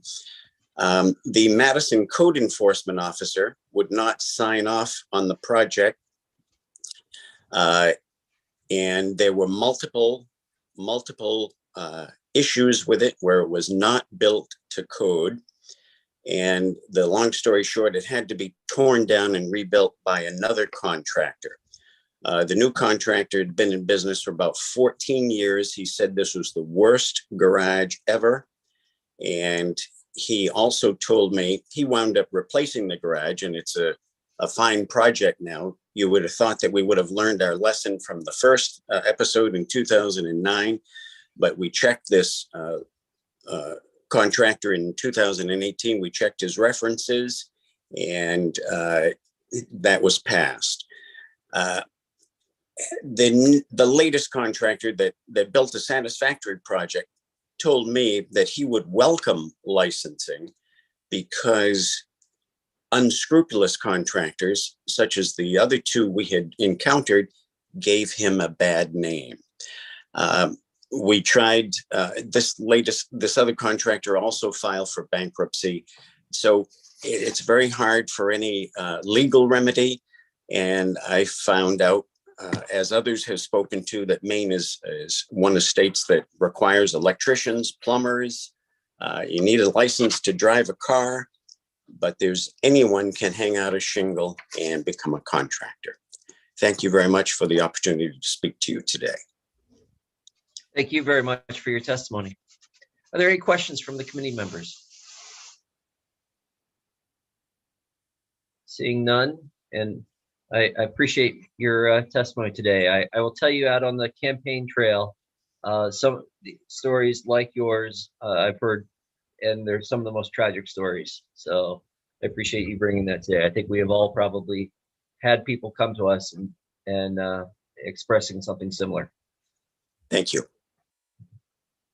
Let's see, next up we have we have Dane Rasmussen.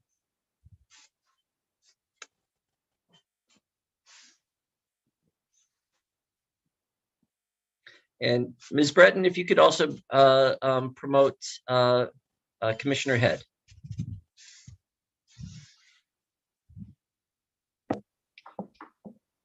Mr. Rasmussen, welcome.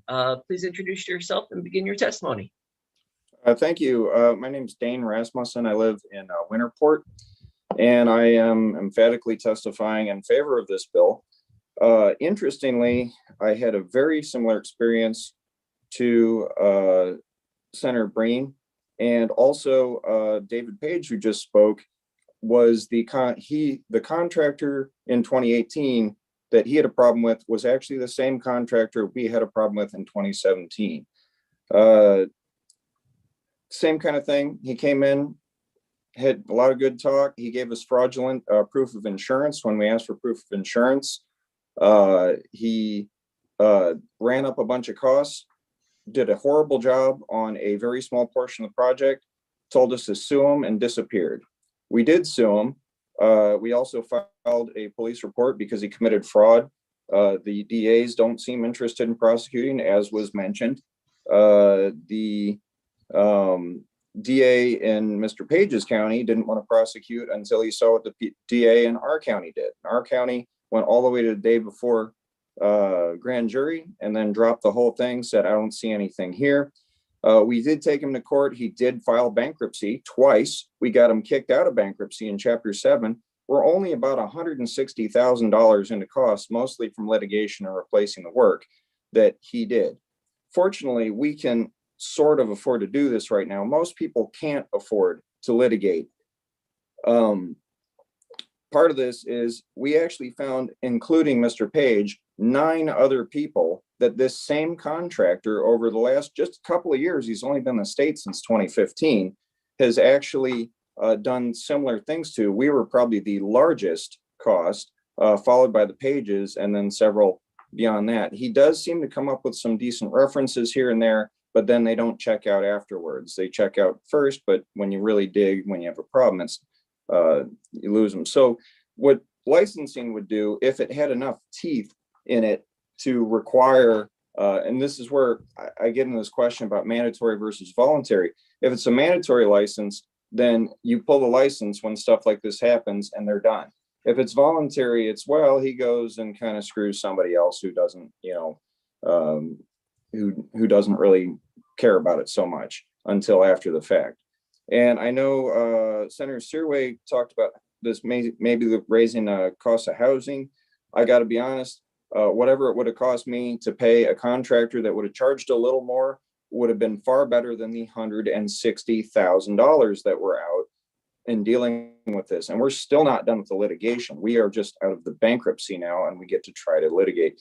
So really, it doesn't seem like the state's that interested in going after anybody who's committing this fraud.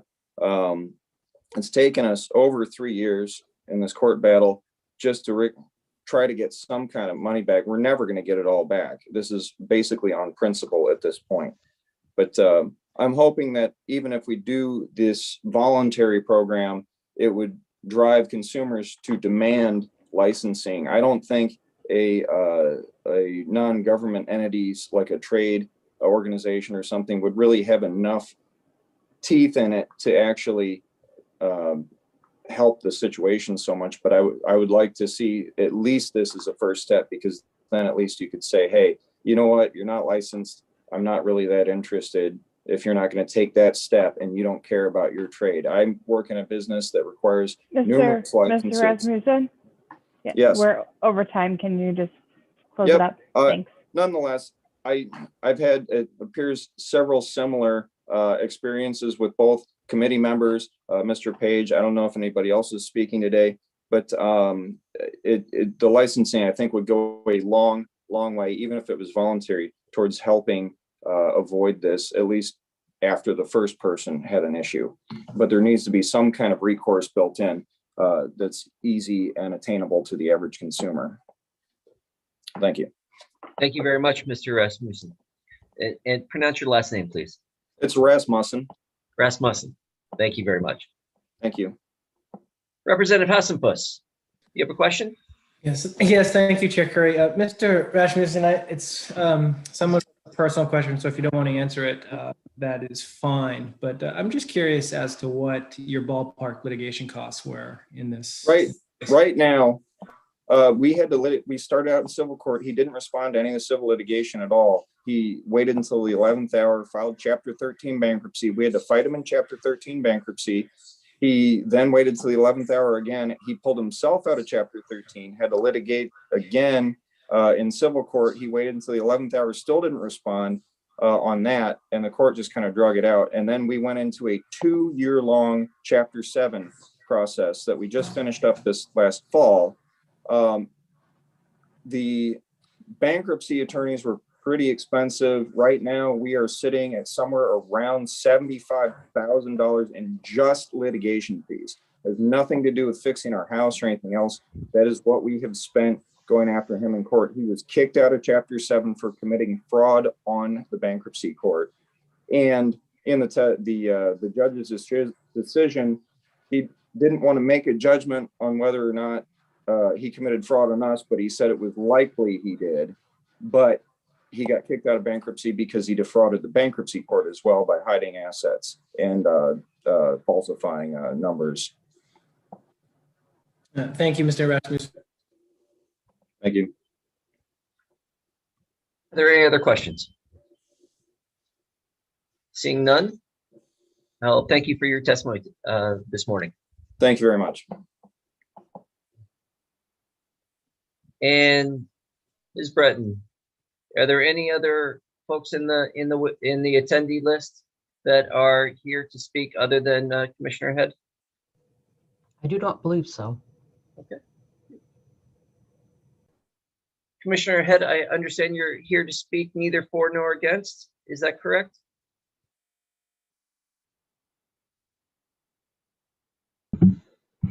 That's correct, Senator Curry. Great, welcome, and the floor is yours. Thank you very much. Senator Curry, Representative Roberts, and members of the committee. My name is Ann Head, Director of the Office of Professional and Occupational Regulation, as well as Commissioner for the department. As you indicated, and I agreed, the department does not take a position on this bill 195. And I appreciate the sponsor's comments on this proposal. It is indeed unique. And if I have the 3 minutes that everyone else has, I will summarize my written testimony. I agree with Senator Breen's description of the bill. It does call for new regulation of a profession that has not been regulated before, and that brings up the subject of sunrise review. And I believe that the bill contemplates sunrise review. You've heard me speak many times so far in this short session about sunrise review. There are 3 options. You can hold a hearing by the committee on a proposal to accept information from the proponents. You can request an independent assessment from the department, or you can ask the department to form a technical committee to assess the proposal and report back. I want to say that the Sunrise Review Act process works very well when the department is asked to provide an analysis of a specific regulatory proposal that includes the traditional aspects of a state licensing program, such as minimum qualifications, education, and examination requirements, and continuing ed requirements. This bill, however, directs the department to study a novel concept, which I'm not even sure I understand, called voluntary licensing, and directs the department to study the novel concept and draft a licensing statute to fit the concept. Traditionally, it is the legislature's role to propose licensing legislation and the role of the department to implement it. So that's where we start with this. Now, there is some terminology that needs to be explained here, and it's already been alluded to, so I'm going to run through this quickly. Certification in a licensing world is voluntary. It's promoted by a non-governmental entity that grants recognition to an individual who has met certain qualifications. You can have a state certification process or a national certification process. There are many national certification organizations for this profession. Licensure is a mandatory process. There really is no such thing as voluntary licensure. Licensing programs, when they're enacted, make it illegal for any person who's not in that specific licensee pool to do this business at all. So if you think about voluntary licensure, someone signs up for a voluntary program, has their, there's a problem, they leave the voluntary licensing group. They're on their own now to do whatever they think is going to give them the most money. So now you've created sort of a different class of contractors that are going to do the same thing for two individuals, consumers who are trying to get a house built or renovated. So I'm not saying that it can't be done, but it just doesn't exist right now. I think there are other. Commissioner? Yes. Yeah. We went over 4 minutes, so if you can. Okay, so. And then we'll leave it to questions after that. My suggestion is this. If this committee wants to go for licensure of general contractors, then go that route and make the licensee pool as small as you can so that whatever happens, you've got some kind of licensing entity that can take action. I'm not prepared to do that kind of study. It is way beyond my department's role and expertise and staff resource. That would have to be there would have to be a contract for an outside consulting firm to put that together if you want to do it that way. And that's fine. All I want, if you go that way, is a statutory set of provisions that can be implemented and will be successful. But voluntary licensing is a non-starter. Thank you. Thank you, Commissioner Head. Representative Ducharme. Thank you, Chairman Curry, and thank you, Commissioner Head, for your testimony. Would it be fair to say that voluntary licensing would be the equivalent of no licensing? Yes, it doesn't require anything. Okay, I'm trying to see how voluntary licensing is going to take care of the problems that we heard about in the testimony prior to. And because I'm from Madison, I know Mr. Page, and I was on the Board of Selectmen when his issue came up. I also know the original contractor that he had. And so I'm 99% sure that the original contractor, because I've known him for 30 years, would probably not voluntarily go get a license. And that's not impugning his character. That's just because I know who he is. Again, known him for 30 years. So that's the only point I would make is I think I would agree with you and say if licensing is the way that we need to go, then the word voluntary needs to go away. I'm not sure that I would support mandatory licensing, but voluntary licensing is no licensing. Thank you. I don't know if you're asking me a question, but somehow the department may have the reputation for not wanting any regulation. That is not the case. However, to construct a licensing program is very complex. That's why 10 years ago, 12 years ago, it didn't go anywhere because there was no agreement in the legislature on how to do it.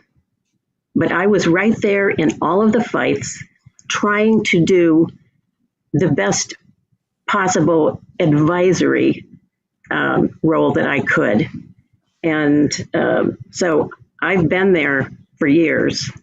And I think even though I've got a neutral position now, I don't have anything to look at, to evaluate. So that job has to be done by somebody if the committee wants to go that route. And that's certainly a policy decision for you. Representative Geiger. Thank you, Senator Curry. Commissioner Head, you define in your testimony licensure as a mandatory process, regulating a profession or occupation for the safety of its citizens. Licensing programs are intended to protect the public from clear and direct threats to their physical, financial well-being. Given the many stories we hear about contractors and the fact that they are not currently regulated in any way, I think you make an excellent case for why voluntary would be pointless. But can we not make a case that licensing should be mandatory for an occupation that has to deal with everyone else who is licensed and who indeed takes the money of people who are spending what will be the most of their lives on a house they expect to be safe and well built? There don't appear to be any other avenues except to look at mandatory licensing. We have 28, I believe, other states from which we can look at licensing standards. Is that not doable? No, I think it is definitely doable. So I don't want to discourage the committee from doing exactly that. All I'm saying is I think that is a legislative task, if you will. The Sunrise statute only was supposed to work if there was actually a proposal. So that's what's missing in this discussion. And I think I agree with everything the senator said, Senator Breen, about the background, the history of people being ripped off, and the courts don't have the capacity to deal with it, frankly. So, you know, licensing programs that we have in place today, for example, the Electricians Board, there are complaints all the time about work that's substandard, and that's what the board does. That is a costly endeavor, but everybody knows an electrician doing a certain kind of work has to be licensed. So there are two things here: defining the class to be regulated, and making sure that everybody understands how you get that license, what the requirements are. It needs to be very specific. That is a long process. It is something that is, you know, as good as I think my staff is. It is not doable for us. We don't have the capacity to put time and effort into something that I think is really the legislature's role. Thank you. Senator Searway. Thank you.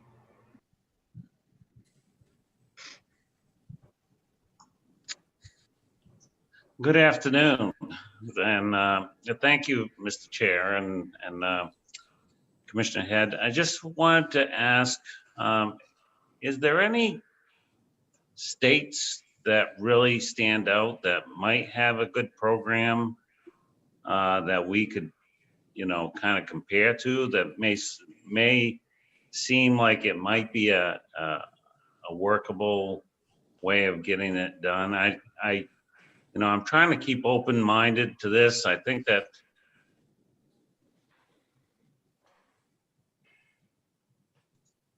Senator Searway, you froze there for a second.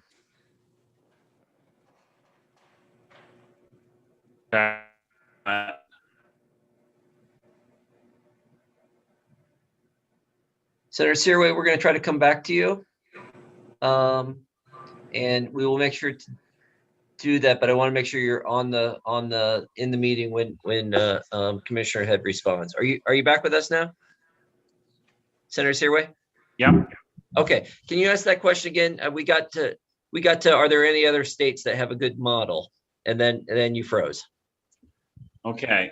Yeah, I was just trying to find out about a good model, and if there is any way we can, you know, gradually get to that point of maybe quality licensing. But I know it may take some time, but maybe it's something that could be worked at that and see what is working. Yes, I think that is something that the committee should consider. Yes, there are states that have a successful licensing program. Basically, I think, you know, I haven't taken the time to go back and look at all of the material that's been developed over time, but things change. I mean, today's view may be very different from 20 years ago. So that is that your analyst can do for you. And if you wanted to, assuming there's consensus on a particular approach that I hope is not voluntary licensure, that can be done. So it's just, I don't think it's going to happen overnight or in a session. I honestly think you would be almost looking at a carryover bill because it will take a lot of effort. And as much as I hate to say I can't take the responsibility of a Sunrise review for something that like this, I can't, you know, for the last couple of sessions, people have shortcutted the Sunrise process by saying, okay, you do the Sunrise review and then we'll look at it. You know, I don't know if, I mean, you don't have to do the Sunrise review. the subject matter triggers it, you have options as a committee as to how you want to deal with it. So you have many opportunities here, and I'm always willing to help, but it needs to be something specific that can be studied, and I will do my best to help you. Thank you. Representative Austin. Thank you, Mr. Chair. Commissioner, thank you for being with us. You have mentioned as a historical perspective that you have worked on this many, many times. And I just want to say that in all of those times, your engagement on this issue has always served the committee very well. So that's just I'm going to draw a little line in the sand there for you as a standard. So a couple questions. If a sun, just to place this in people's minds, if a sunrise study was to be done, and if it needed to go outside, do you have just a guesstimate of what we're talking about for contribution to support that? Money, financial? Yeah. I anticipated this question because there's nothing in the department's budget right now for any contract like that. I would compare it to what happened in the, is that me with that back? I'll stop. I would compare it to the Bureau of Insurance's process. When there is a new mandate for health services being paid for by insurance carriers, there is something called a mandated benefits study. Okay. Those studies cost upwards of $20,000 and they take 8 weeks to do. So there's a limit as to what the Bureau can provide. My guess is this will cost probably between $20,000 and $40,000. So I would need to. I would also remind the committee that we reduced licensing fees last session significantly. We have also lost money in COVID because we've not charged certain fees. So I don't have that money, and I would need a general fund appropriation almost to fund that kind of study by a consulting firm. Okay. That's how detailed and complex it is. Well, that's a help. That's a great piece to put into the whole mix of making a good decision. Now, secondly, help remind me in the width and the breadth of a developed licensure, what would our public, could they come to expect would help them if and when they did need to go to court? Is there a false hope that helps to establish more gravity? Can you help us place that? Because I don't seem to remember how that went. I'm not exactly sure I can answer that, but let me try it again. I'm not exactly sure.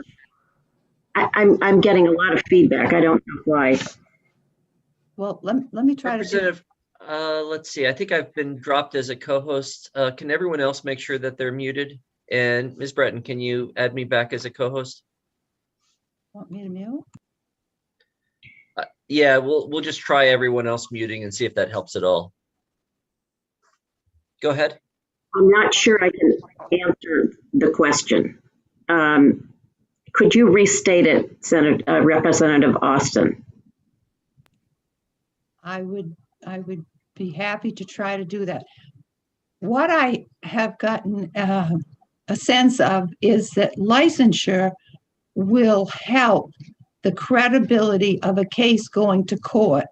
And I don't seem to remember how that factored in the previous bills. Is that a false hope, or would that give justification because the firm was licensed and the next step, licensed or not, there were issues?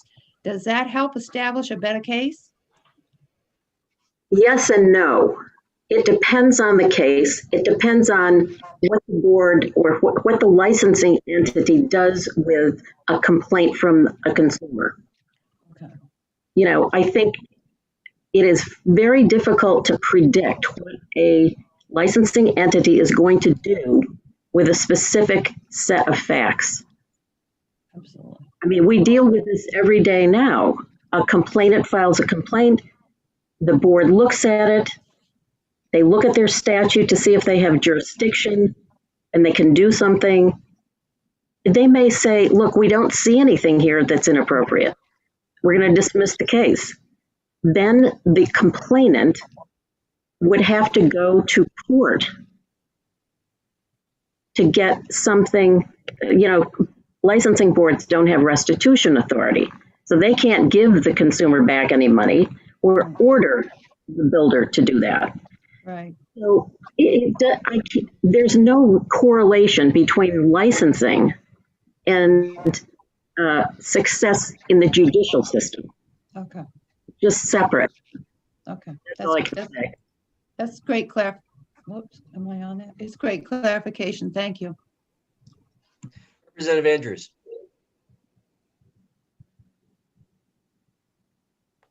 Thank you, Mr. Chair.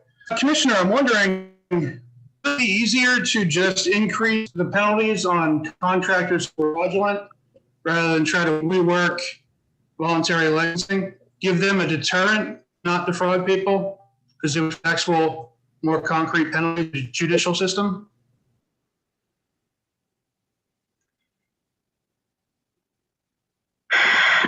That's a hard question, and I'm not sure I can answer it. It depends on how the statute, for the licensing statute, is drafted.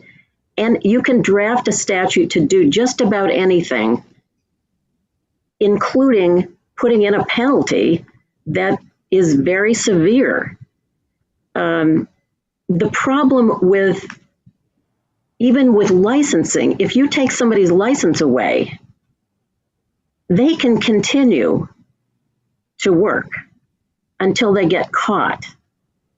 Licensing programs do not have unlicensed practice authority. So those cases of unlicensed practice, I may not be addressing your question.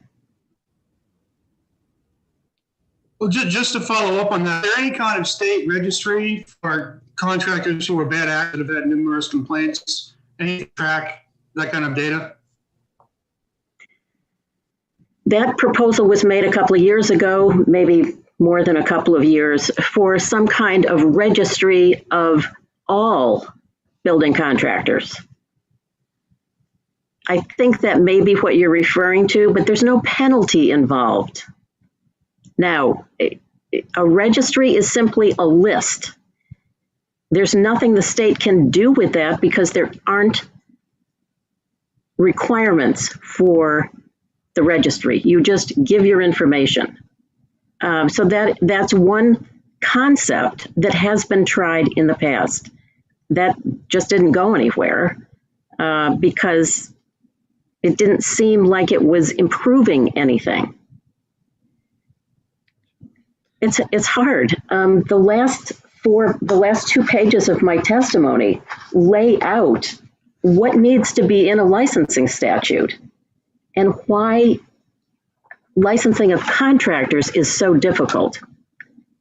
So if you want to see what the problem is, it's pages 4, 5, and 6. And one thing that I think is really important, the financial stability of general contractors has always been a tough issue to deal with.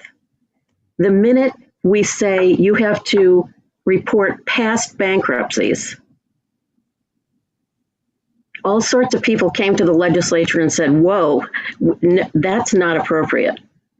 Just because people have a bankruptcy doesn't mean they're dishonest. That's true. We would require workers' comp, liability insurance, pending criminal or civil matters. You know, you can put all of those things in a statute. But the most important thing is, who are you going to license? How do you describe that class? And what activities of a licensee are carved out just for that class? And nobody else who's not licensed can do those specific activities. I feel like I'm preaching now, so I'll stop. I want to encourage you. Obviously, I'll we read all the testimony, but certainly pay a lot of attention to Commissioner Head's those pages that you've highlighted. And I'm assuming Commissioner Head, you'd be able to be at the work session once. Yeah. Yes, and I want to make it clear one more time. I am not against regulation, but it's really hard in this profession to draft a good one. So there you go. And I'm also hearing you say that's our job, not your job. Yes, that's what I'm saying. That's my understanding. Yes, thank you. Thank you very much. Ms. Breton, I think we checked ahead of time that there was no one else in the waiting room for or in the attendee list that was speaking on this bill. I want to just confirm that. You are correct. There's nobody else that has not spoken already. Excellent. So at this point, I'd like to close the public hearing on LD 195, the resolve directing the Department of Professional and Financial Regulation to study a voluntary licensing system for general contractors for home improvement and construction. Public hearing is closed. At this point, I'm recognizing that it is 12:26, and I would like to have us take a break and reconvene at 1 o'clock. If either caucus wishes to meet, that is, go ahead and meet over your lunch, and we will reconvene at 1 o'clock for work session on LD 19 and LD 119. And just a reminder, I will be gone at 1 o'clock for judiciary. Okay, good luck in judiciary, and we look forward to seeing you. We'll reach out to Ms. Breton to post your vote. So, great, thank you. Thank you very much. If we have a vote. So, excellent.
Senator Curry, nobody starts without you.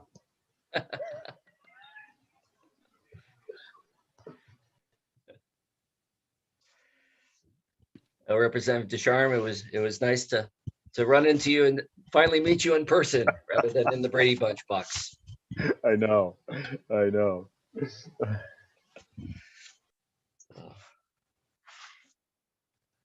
right.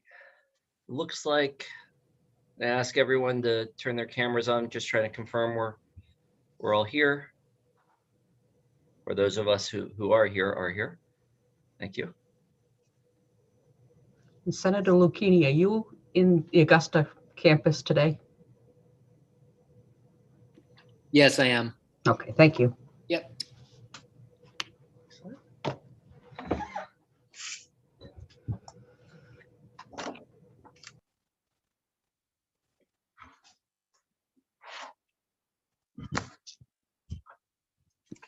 And Jody, I'm over in VLA in the State House building. If you need a call or anything for me to fill out.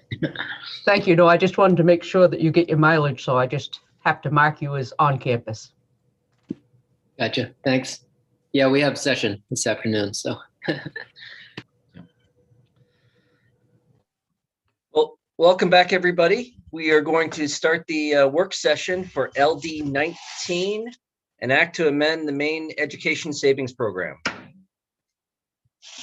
At this point, I'd like to ask our analyst, Ms. Olson, are you presenting on your summary? I will be presenting, these were Sam's bill analyses, but unfortunately, Mr. Seneff had to adjourn to a different committee to do another presentation. So I'll be sharing the work that he did and doing my best to answer the questions the committee may have. Okay, thank you very much. Do you need, are you gonna go ahead and share the screen? I am. Great.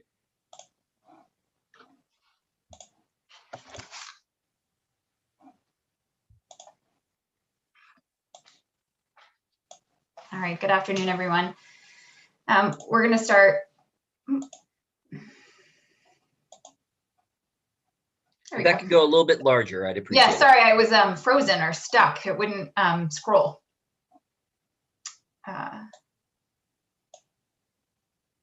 How's that? One more would be great. Yes. Okay. Great, thank you very much. Okay, so we're starting with LD 19, which is an act to amend the Maine Education Savings Program.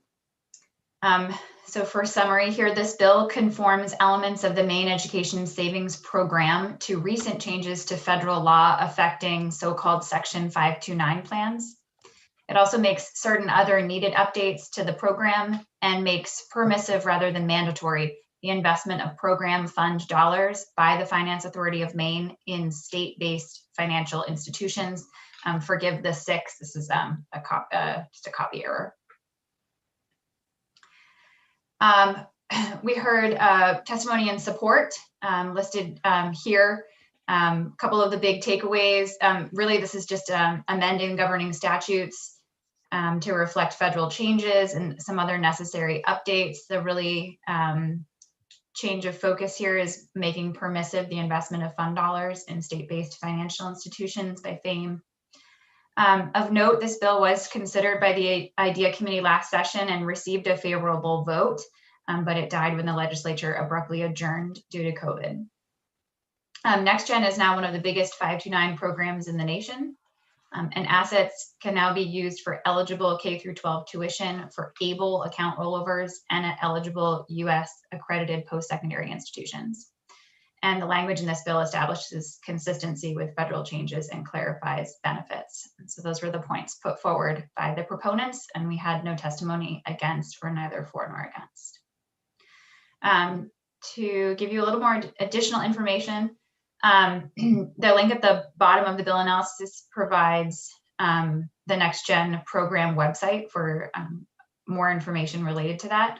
But to talk about some of those specific federal changes, the Tax Cuts and Jobs Act of 2017 allowed for the following: use of up to $10,000 per beneficiary each year at a K-12 school, and rollovers from a 529 to an ABLE account for the same beneficiary or family members. And an ABLE account is for people who become disabled before the age of 26. And then the Secure Act of 2019, which allowed the use of up to $10,000 to repay the beneficiary's student loans, and the use of up to an additional $10,000 to repay loans held by the beneficiary's siblings, and also the use of funds to pay for apprenticeships. No potential issues have been identified. A fiscal impact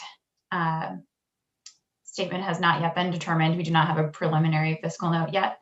And then the existing statute is also included at the bottom below. And of course, I do have some additional information from Mr. Seneft if there are questions. Are there any questions? And I'm scrolling. I'll stop sharing. Thank you. Are there any questions for Ms. Olson? No questions. You said you had some additional information? He did provide some information just about the work that was done last session, if anyone was interested in recapping that. Evidently not. Okay. At this point, I do know that Mr. Norbert is in the attendee list. I'm going to ask him to ask Jody, Ms. Breton, if you could promote him into the panelist role.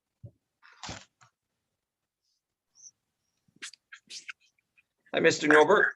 Hello, good afternoon.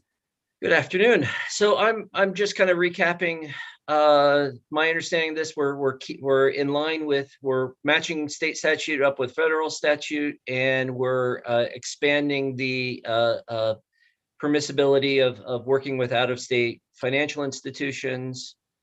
Is there anything else that is a highlight for you? Not really. It's pretty much housekeeping, and Ms. Olson did a good job recapping the bill. I'm happy to answer any questions.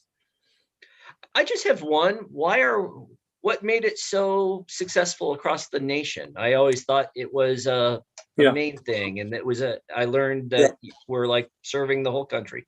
Oh yes. When this was created years ago, I must say the folks at FAME before my time had the wisdom, and then Treasurer Dale McCormick had the wisdom to go with Merrill Lynch as the program administrator, and they have a nationwide platform. So we've been able to sell this program all over the nation and offer attractive choices and benefits, and it's proven very popular. So I think it's that nationwide platform of Merrill Lynch. And of course, other states also sell nationwide too, but we've been at this for a very long time. It's been great. Excellent. Are there any questions? Seeing no questions, are there any, is there a, well, let's take a motion then. Actually, no, we could do either way. Representative Roberts.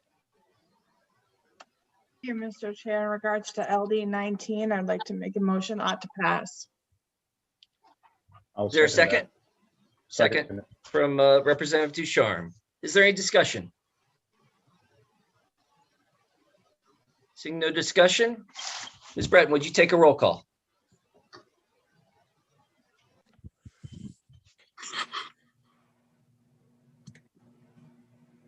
Yes, so I have an ought to pass motion by Representative Roberts, second by Representative Ducharme.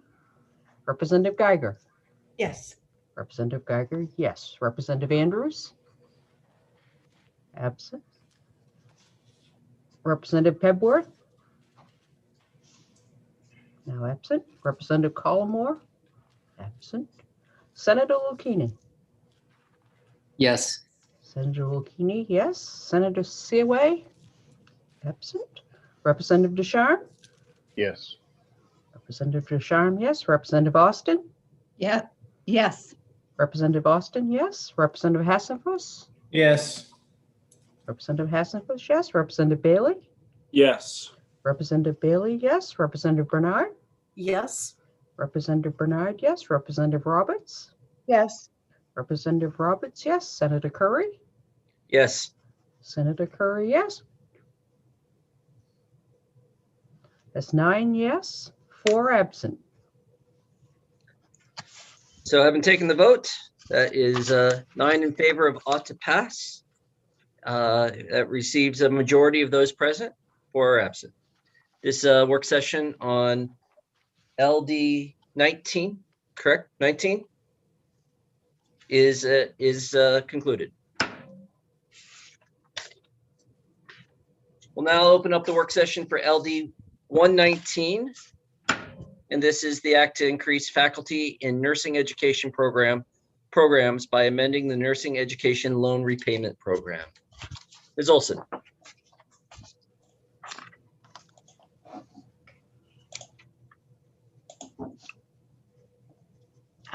Is that the right size? Bigger, smaller?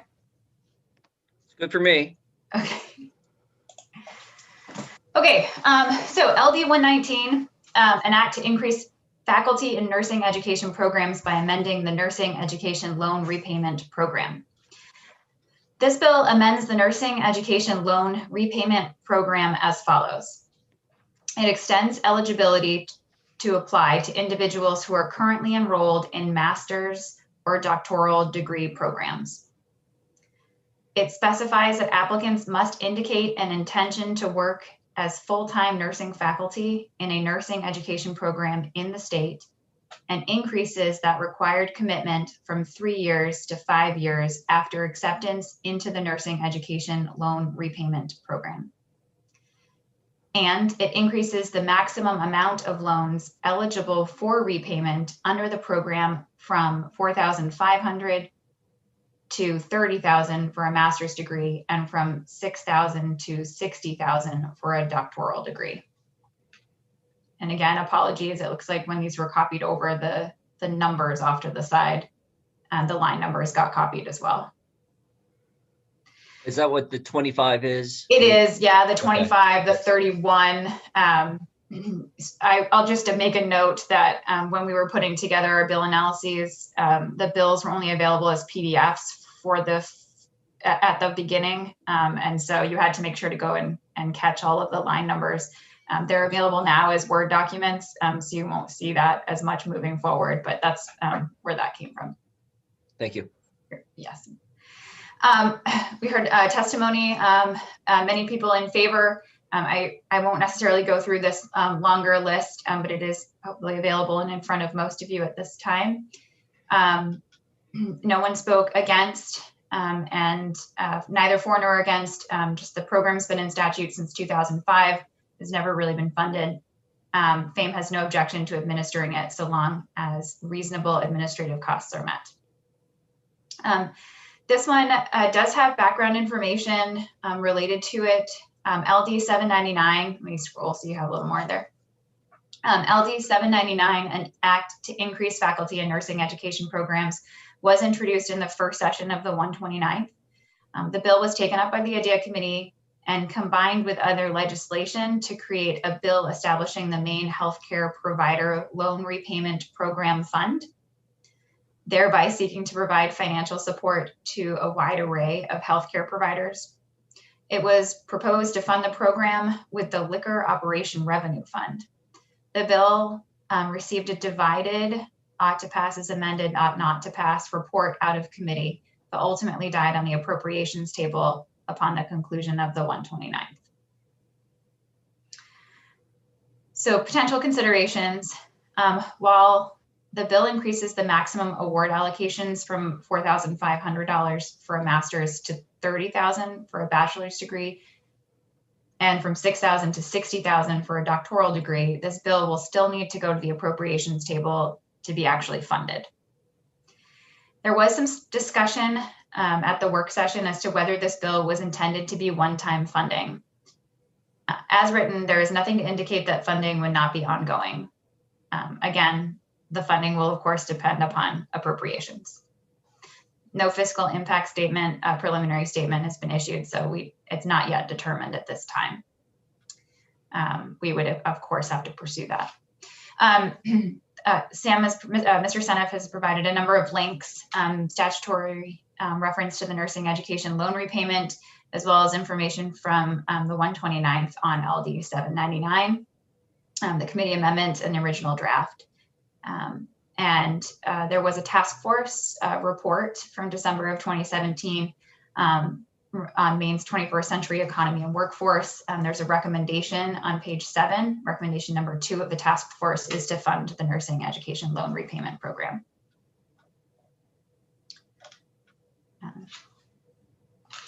Shall I stop sharing?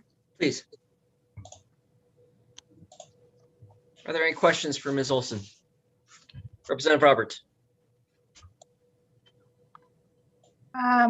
Sorry, Mr. Chair, I think it's probably a question for the sponsor in regards to the funding. Okay. Representative Geiger. Hi, one question about what we just reviewed. It seems like there's a mistake. It says the allocation goes from $4,500 for a master's to $30,000 for a bachelor's degree, and from $6,000 to $60,000 for a doctoral degree.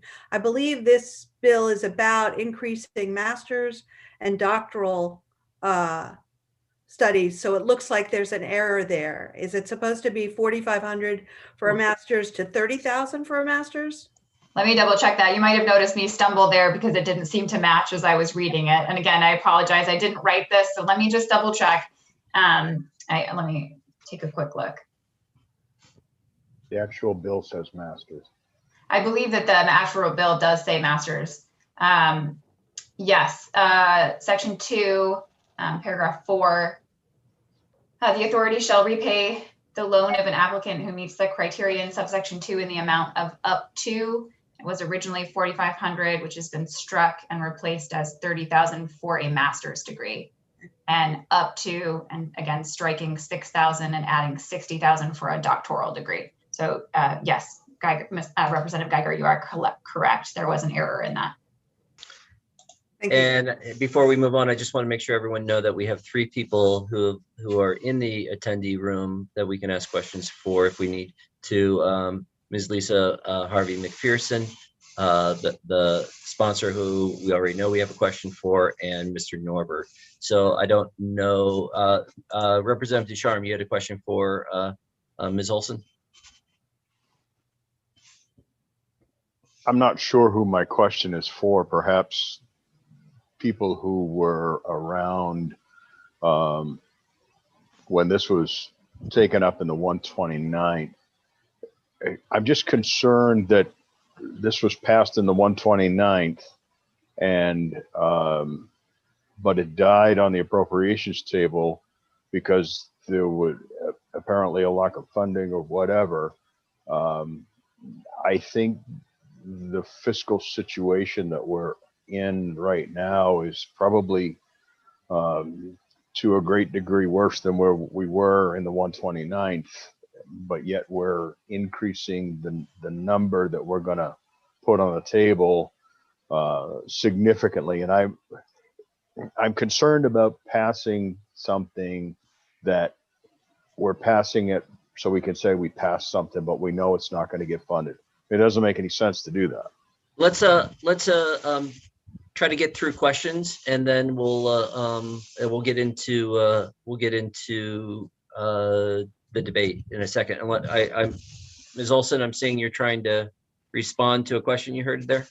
I just mentioned that Mr. Seneff did speak a little bit about creative options for funding that could be on the table for the committee to consider. I think, as I said, or as Mr. Seneff wrote in the analysis last session, there was an idea to pursue funding through the Liquor Operation Revenue Fund. It's a pretty unique approach. We'd have to check the status of funds on that, but the real question I think that the committee has to consider is the funding, and that's what was the issue last session. Okay, Representative Roberts. But that's what Mr. Seneff included. Did I? Yeah, Representative Roberts. Yeah, can we bring the sponsor in, please? I have two questions. Question for, yeah. Ms. Braden, if you could bring in Representative Meyer.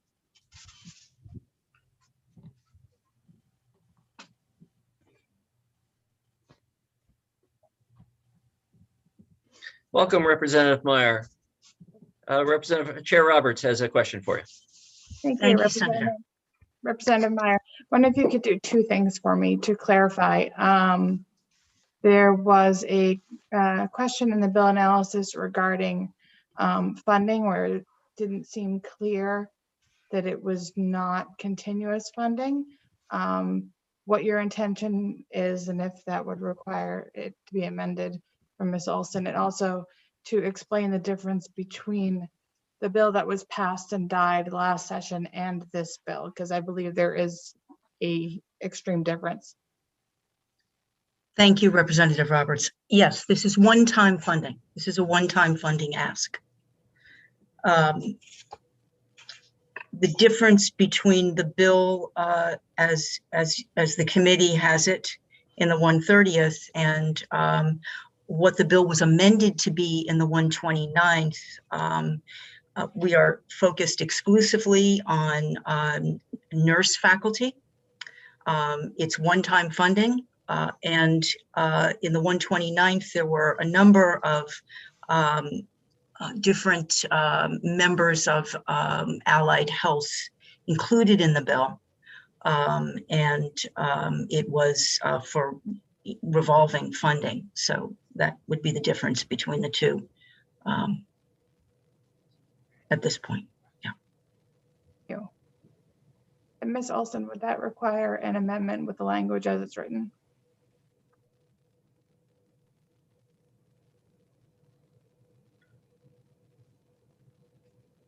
I will have to have the legal analyst look at that. I believe that one of the issues right now is that the program exists in statute, but it's never been funded. So where the money is going to come from, whether one time or as before not, I think we would have to address that. My understanding of it is that nothing prevents it from being ongoing, but nothing makes it ongoing. And so it would entirely, if a future legislature voted to put more money into it, they could, whether that comes through a separate bill or comes through a governor's budget, that would take legislation, correct? Yes, and I will note, of course, the straight fiscal note options, the straight fiscal note done, the assumption here would be that the funding would go through general funds. And so that's what it would wind up on the appropriations table. So if the committee wanted to pursue that, I don't believe any change would need to be addressed.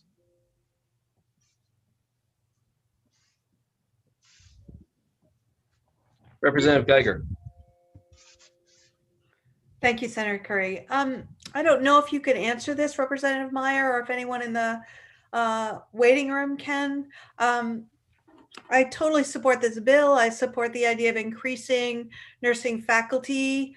I'm sure that you share with me a concern that the market appears to be broken. And so we are needing to provide state funds because nursing professors are paid so little, they cannot, there is no incentive for them to go on for a master's or PhD program, which I have major issues with. However, I do see the need for this, this bill. My question to you is just to make sure. So many colleges are moving to a very high percentage of adjunct professors. Those professors are paid per course at a very low rate, and even adding twice as many courses as most tenured faculty teach in a year. They are barely above minimum wage. I want to make sure that this program does not require nurses who go through the program receive a master's or PhD and are therefore held to need to work full-time at a university teaching for 5 years, that we are not, in fact, that it would not count to hire them as adjunct faculty and expect them to work at very little more than minimum wage for 5 years in order to pay back this loan. Well, thank you, Representative Geiger, for that question and your observations. This is a loan repayment. This is not a This is a loan repayment program. So the assumption is that these nurses have achieved master's degrees or PhDs and would be moving from the clinical setting into the faculty setting. I'm sure it would as well attract nurses into higher education, knowing that this repayment program was there for them. But right now we're trying to reach those, based on the data that was collected in the spring of 2020, the estimate was we've got 143 full-time faculty presently in nursing programs, and 27% are over the age of 60. So this totals 38 faculty. That's what we're trying to get at with this bill. We're trying to get at that hole that we need to plug. We expect that, and thank you for pointing out the mistake that was that you noted. It is a repayment of $30,000 for a master's in nursing, $60,000 for a PhD. And with the $1 million in one-time funding, we could fund 28 master's prepared nurses and 4 PhDs. Now, in order to answer your question with regard to what happens an adjunct, I'm afraid that I'm not equipped to answer that. However, Ms. Harvey McPherson, who I believe has joined us today, would likely be able to answer that question and any others with far more specificity and expertise than I would. Thank you. Representative Austin, you had a question for Representative Meyer? Yes, I do. Thank you, Mr. Chair.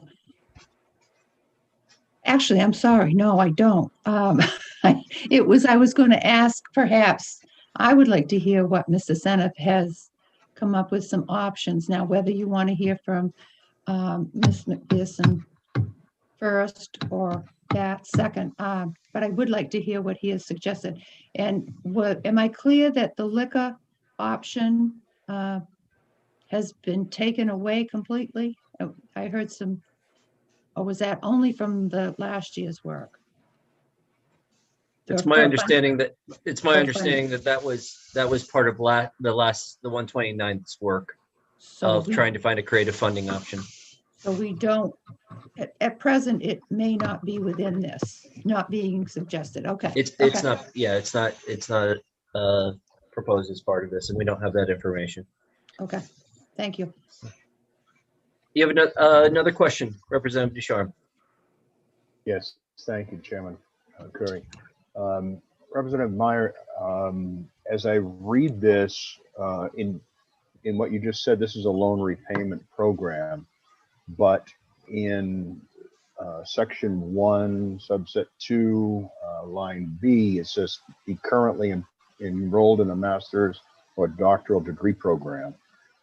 I guess I'm missing something, because in prior testimony, we heard that in order for people to be instructors in a nursing program, they either had to have a master's or a doctoral. So I just don't know how this language squares with what is needed, because if they're enrolled in a master's or doctoral program, then they can't be teaching in college. And then we're going to pay after they've already done this through the loan repayment program. I'm not connecting those dots, and I don't know how that all comes together. If you could help me bring that together, that would be helpful. Again, I would ask that if Ms. Harvey McPherson is here, that you would bring her in so that she might better give you the answers to some of these questions. Excellent. Thank you very much. So let's go ahead and bring in Ms. Harvey McPherson.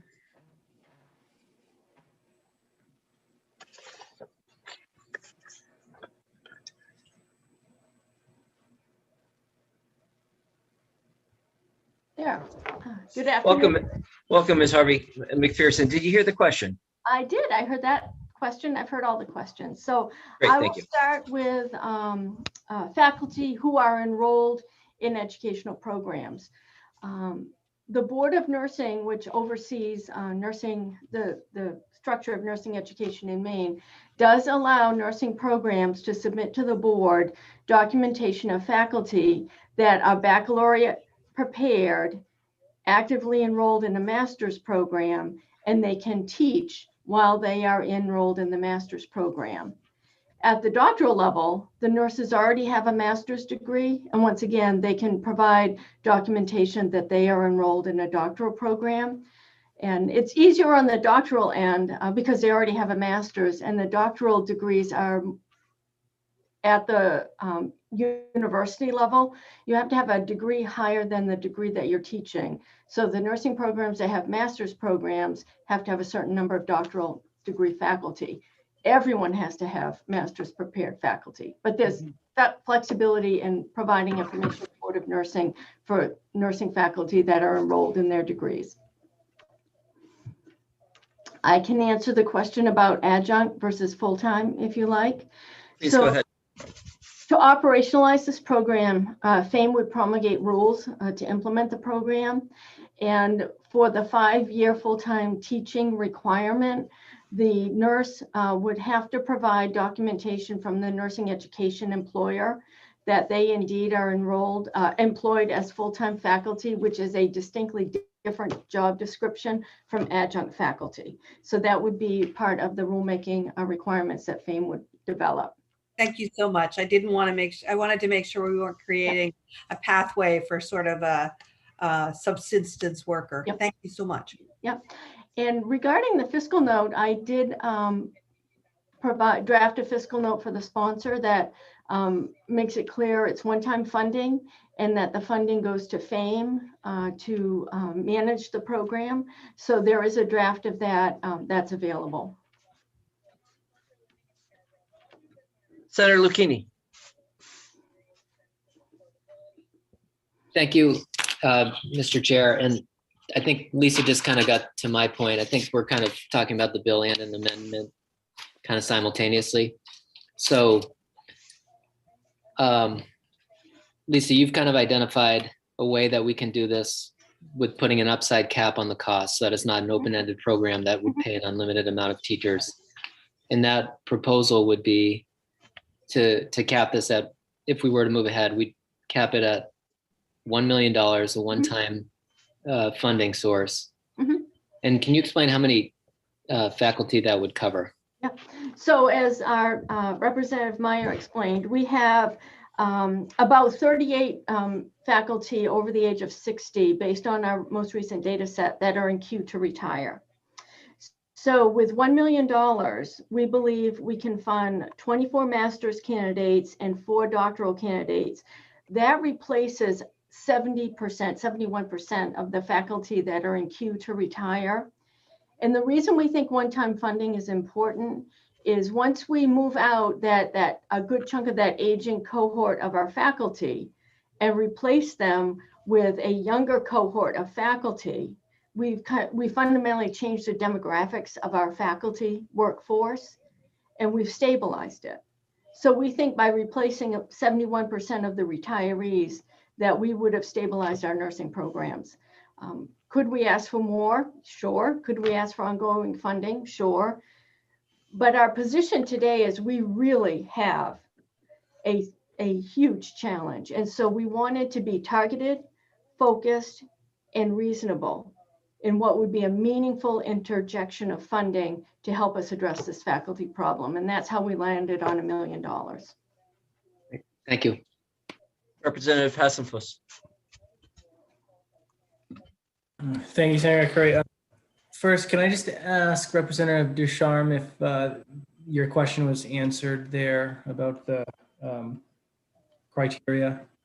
I'm sorry. Did I skip over your question, Representative Ducharme? No, she answered the question. I'm not sure that I can still connect all the dots, but I'll think it through. I think Mr. Norbert would be able to concisely answer that. But it's my understanding, and correct me if I'm wrong, Ms. Harvey McPherson or Mr. Norbert, if you hear me, but at the time the applicant applies for the loan forgiveness program, they would have been accepted into a master's or a doctoral program. They can submit their application. And in addition to the application where they're already enrolled, they'd also sign a statement saying that I promise to work here for 5 years. And then FAME would administer their loan repayment over the 5-year period after they've worked. And so that's why it's saying that they need to currently be enrolled in a master's program, is because when they apply, they need to have already been accepted into the program. Correct. So, And I just want to follow up, as we think of the bachelor's trained nurses that are teaching, is that the 8-to-1 ratio that I hear of? Are there clinical faculty members in hospitals teaching in the hospitals, or are they like should I picture in traditional classrooms, or is it both? So there's the 8-to-1 ratio is a national accreditation standard, and it has to do when the nursing student is in the hospital or nursing home doing a clinical placement.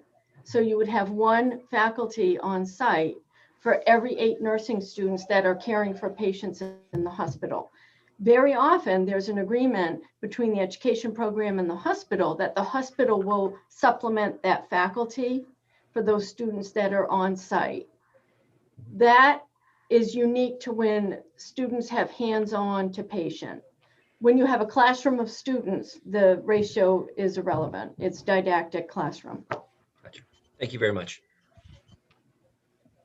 I'm seeing hands again from Representative Hassenfuss. Yeah, thank you, Senator Curry. Ms.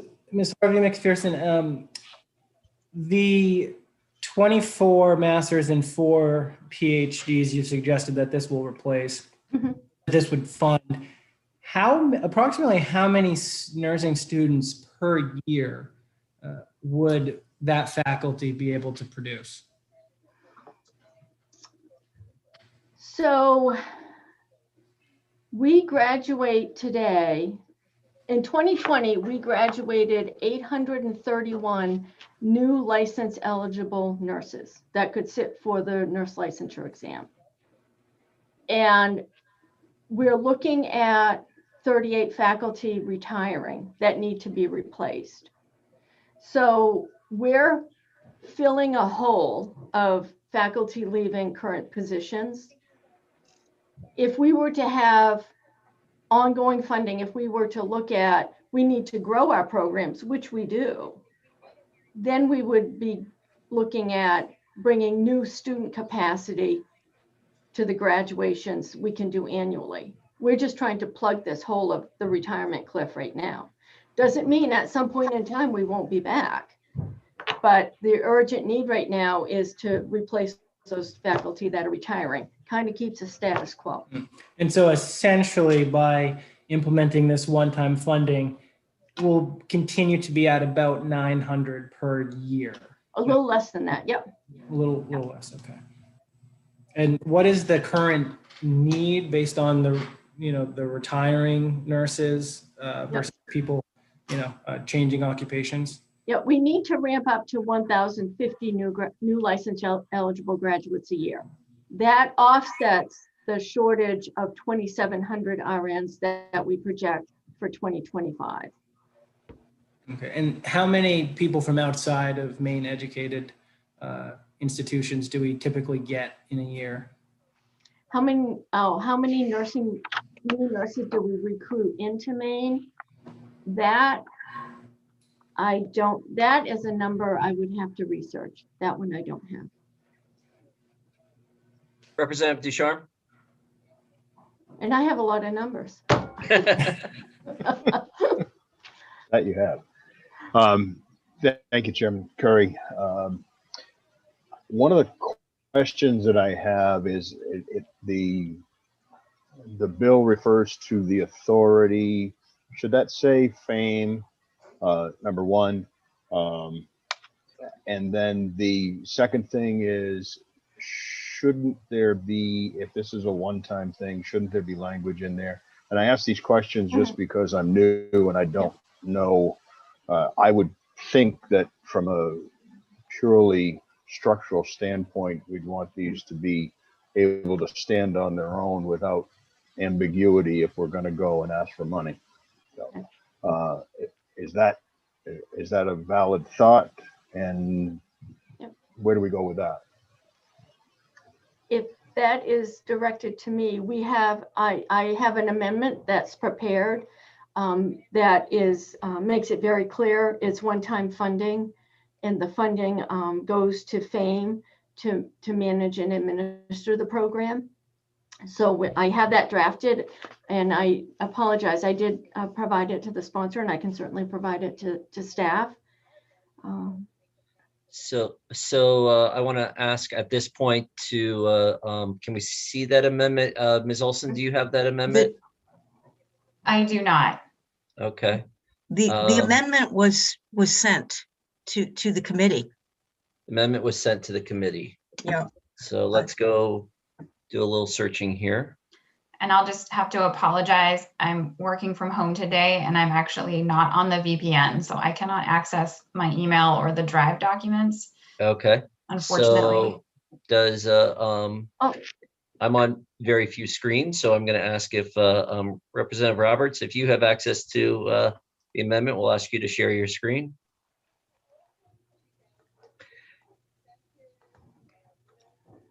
Senator Lucchini, was this what you were getting at as well, in terms of an amendment with a cap? Yeah, thank you, Mr. Chair. Yeah, I had talked with Lisa after the public hearing about ways we could potentially, limit the cost of this bill.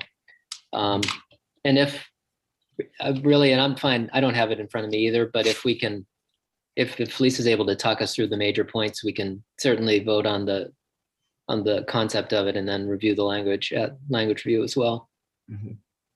So, and so the major points on this, are you finding it, Representative Roberts? No, we're not finding it. Not in the plethora. So what we're, you don't get. So let me just follow up with Ms. Harvey McPherson. Your suggestion was an amendment would be appropriate would be to specify that it's a one-time funding and that it is being directed to FAME. Was there anything else in that amendment? No, what the amendment says is it's as Section 3 appropriations and allocations, Finance Authority of Maine, the Nursing Education Loan Repayment Program.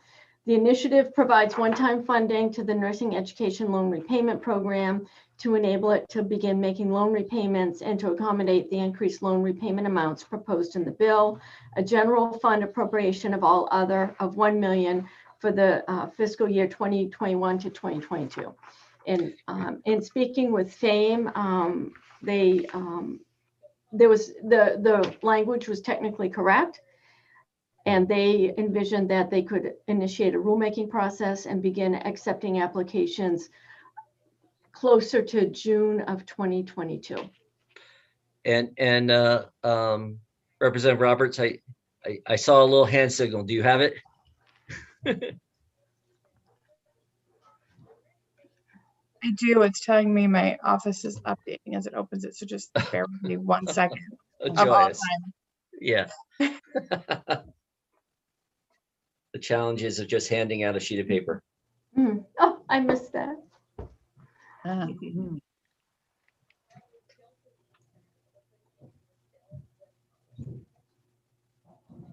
Representative Meyer, do you have that also? I see that your hand is up. Do you have that bill in front of you, or that amendment in front of you? I do. I just sent it to Representative Roberts. Okay. I don't think it's critical that we see the bill. It's pretty straightforward, and I'm taking the advice of with Senator Lucchini.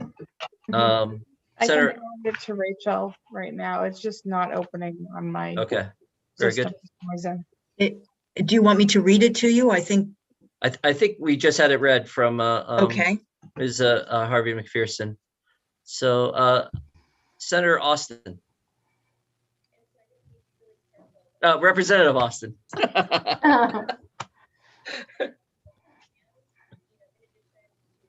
You're muted, Representative Austin. That's the easiest way to get elevated, just like that. You didn't even give the stroke of a pen. Okay. Lisa, this is just such a fundamental number, and I know I've heard it over and over and over, but I guess the statement I'd like to make is I appreciate all of what we're doing right now, but this, in a sense, is only to keep continuing to produce what we're producing. Is that correct? Yes, it's to help us replace the 38 faculty that are in queue to leave the profession. But essentially our output in actually licensed RNs with a degree, can you give that number? Yeah, we had 831 new licensed eligible graduates sit for the nurse licensing exam in 2020.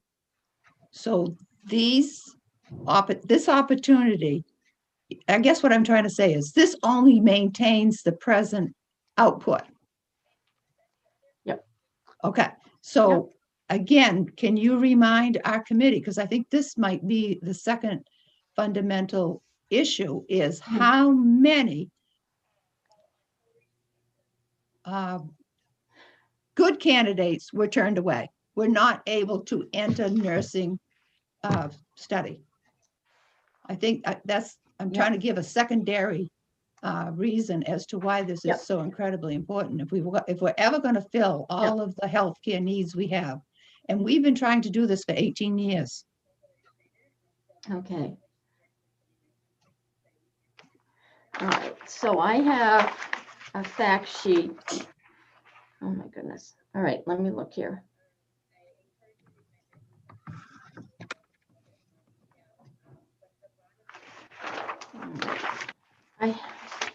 I'm sorry. So,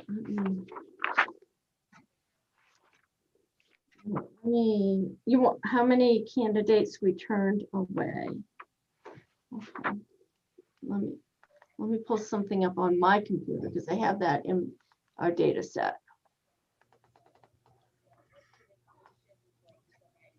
Okay. For my part, Ms. Olson, do you have this data? She's trying to.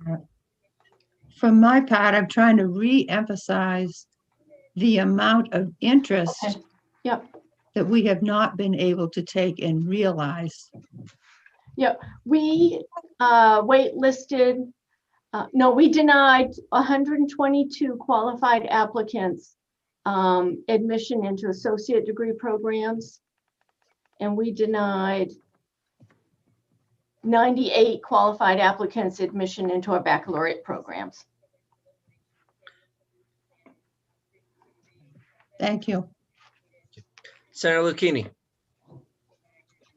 Thank you, Mr. Chair. And I think Representative Austin kind of covered one of the topics I was hoping for, is the really high number of qualified students we're turning away. Mm-hmm. And so if we have 30% of our faculty retiring, we're going to be turning away a significant amount more if we don't stabilize the program. Mm-hmm. Is that your assessment? Right. And just to clarify, oh, sorry. No, go ahead. I thought you were done. No, sorry. Thank you, Mr. Chair. And so your amendment leaves in the change to 5 years as well, right? For the amount of time the teachers would have to remain on. Okay. Yep, that's in the bill. Yep. That's in the bill. Yep. Thanks. It sounds like we've asked all of our clarifying questions of our guests. I just want to confirm that.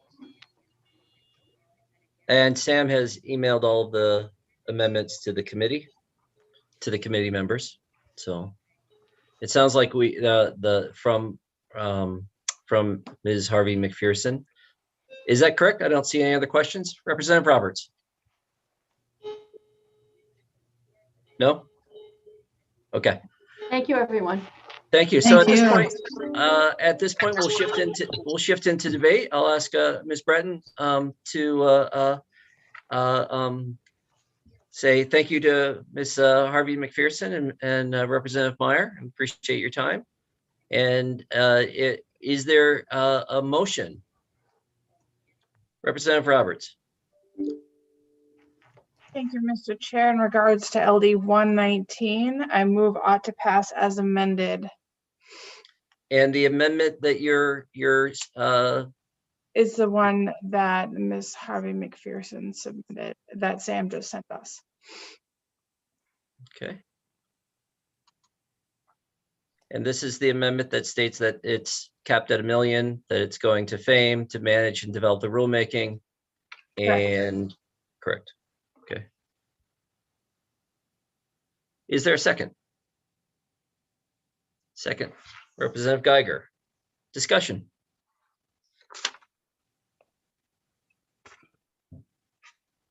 Seeing no discussion. Oh, we have discussion. A little slower than I'm ready for. Senator Lucchini. Mute myself. Thank you, Mr. Chair.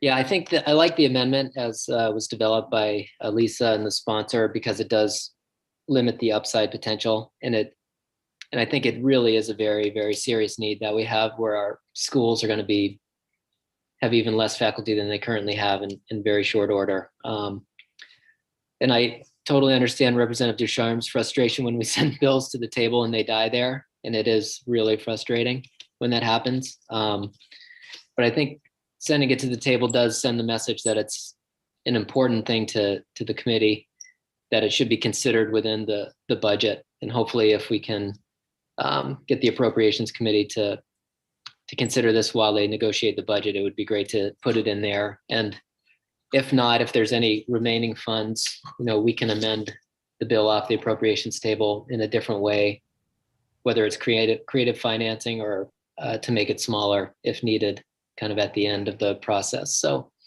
for those reasons, I think it's good to at least get it down there to show that we prioritize it. Thank you. Representative Bernard. Thank you very much, Senator Curry. To touch on what Senator Lucchini just talked about, as well as Representative Ducharme, my biggest concern would be that we do something that actually has a really good chance of passage. And when I look at the amount and when I know where we are in terms of the state and our fiscal situation, I'm wondering if moving up, I mean, I would be in favor of changing the amount.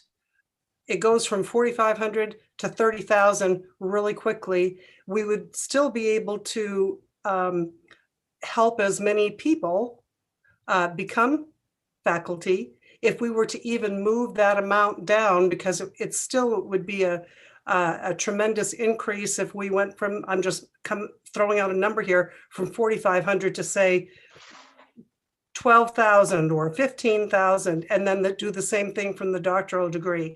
It's not that I want to shortchange anyone in those positions. It's that I really want to give this the best chance of passage. And if it's too expensive, I'm afraid that appropriations will not be able to really give it enough attention. So that would be my argument. Representative Bailey. Thank you, Mr. Chair. A couple things come to mind. I think about the fact that we're the oldest state in the country. We're getting older faster than any other state. We have some of the highest rates of cancer and other diseases in the country. We've been going through this global health pandemic. We have this nursing shortage. We know we have rural health disparities that are really concerning to me. I know other members of this committee, and we've got this nursing faculty shortage that's about to be upon us because of the retirement. All these faculty that are nearing retirement age. And I think in the midst of, the crises that we're facing right now, the fact that we see this crisis coming in this situation, this retirement cliff, we actually have a chance to do something about it. I'm new to the legislature, but I have to say, as a citizen for a number of years, I've gotten sort of frustrated watching our state, I think under both parties' leadership, waiting until crises are already full blown before we try to solve the problem.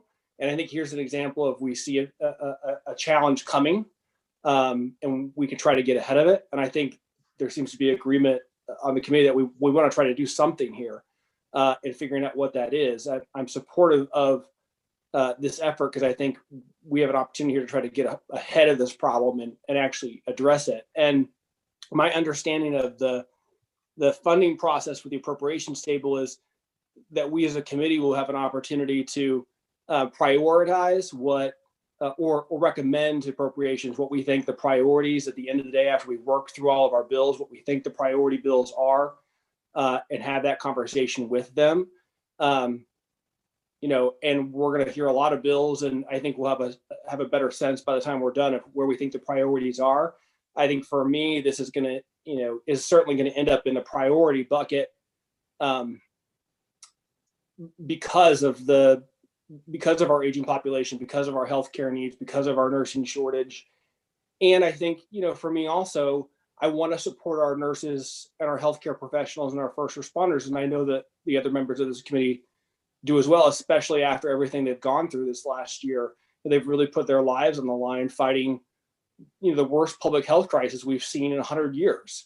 I mean, more people have been dying every day from COVID than died in the World Trade Center attacks on 9/11. These people are heroes, and they deserve our support. And we have an opportunity here to step up and support them and prioritize this funding. And I think that this is something that should be a priority for us. And that's why I'm going to vote to support this. So I appreciate the opportunity to share my thoughts. Thank you. Thank you. Representative Ducharme. Thank you, Chairman Curry, and thank you to all who have spoke on this.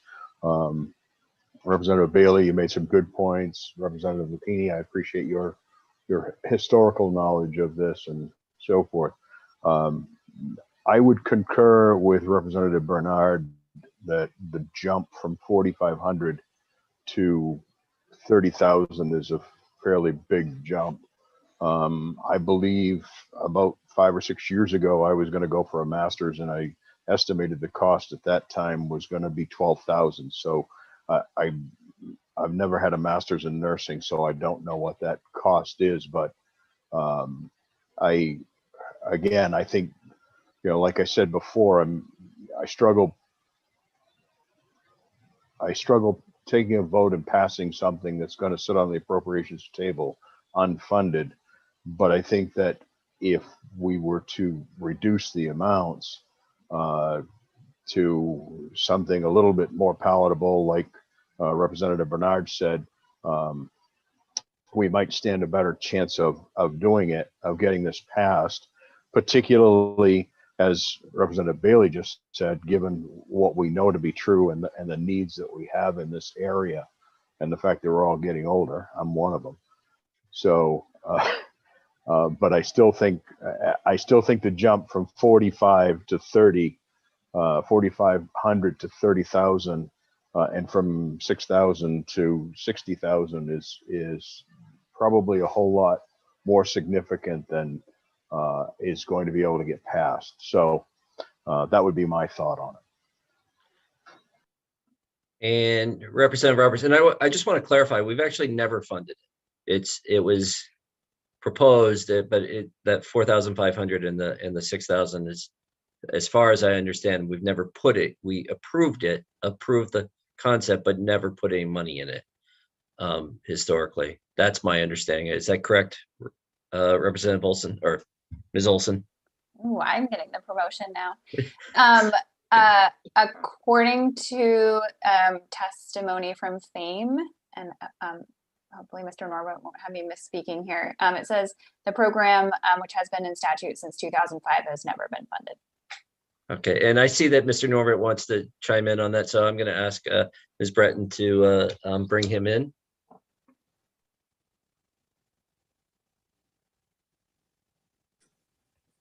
Welcome, Mr. Norbert. Hello, that's correct. I should have withdrawn my hand. Okay, all right, just making sure. Thank Never you. funded. Okay. So, Representative Roberts. Thank you, Mr. Chair. I just wanted to clarify, because there was a typo in the bill analysis as far as the numbers, so that those are clear to everyone. And I believe in conversations with Senator Curry, he figured out that equates to 71% of the tuition. And I really just would like to kind of drive home the point that we are not a bank. We are a policy committee. We're here to vote on policy, and that it is AFA's position to decide where and if something gets funded. And I believe that the case has been more than proven that this is a policy that our policy committee needs to approve. Representative Geiger. Thank you, Senator Curry. As many of you know, I am a nurse. I came here from New York at the age of 21 with a brand new nursing degree. I just want to say every legislative briefing I think I've attended, with very rare exception, has talked about the acute labor shortage here, the acute need for an increase in labor, an increase in income.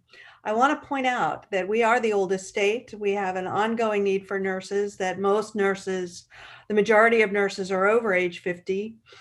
They will be retiring. But these are very good jobs. These are jobs that pay well, that provide incredible flexibility. It is an occupation that is mostly women. You can work nights, you can work weekends, you can work 12-hour shifts. You can raise a family on this. Your insurance is provided on this. It gives you endless ways to grow throughout your career. You can go into policy, you can go into teaching. But none of that can happen if we don't have enough faculty to create nursing grads. And that is our task, what we are being asked to do today. And I think it's important to remember that each person who graduates from a nursing, in a nursing program, may well go from making minimum wage of $12 an hour to double or triple that, that those people pay taxes. And will pay taxes throughout their lives, so that overall the numbers of graduates from a single nursing professor point of view in terms of what it costs them, I think is a good deal for this state. We are the oldest state in the nation. We have to have nurses. They are retiring, not just faculty retiring, but nurses retiring. COVID, if you want to look at the New York Times article today, is driving out many more older nurses who have found the threats to be more than they can bear. So I think we need to sort of look at the larger picture of the cost of not doing anything and the cost benefit that we get bringing good jobs into our state at the level at which we need them. Thanks. Representative Hassenfuss. Thank you, Senator Curry. I like this bill, and I will be voting for it as written with the finances as they state. But what's interesting about this bill as compared to some of the other programs, for instance, the dental loan repayment program, which FAME administers, or the Doctors for Maine Futures, is that state allocations to that go directly to the applicant. It's ongoing, continuous stream, and you get one per payment, per investment. Here, we're building infrastructure. So if this were to be appropriated, we would get a one-time $1 million investment through FAME that would build the infrastructure for nurses to continue their education for 30 years. So instead of every year having to pick a few more doctors or dentists to get this to, we're creating an infrastructure that is going to allow for hundreds and eventually through the duration of the time period, probably tens of thousands of nurses to be put back into our economy. And so it's very different in that respect, and I like it because it's a one-time infrastructure that's going to have lasting effects for a long time.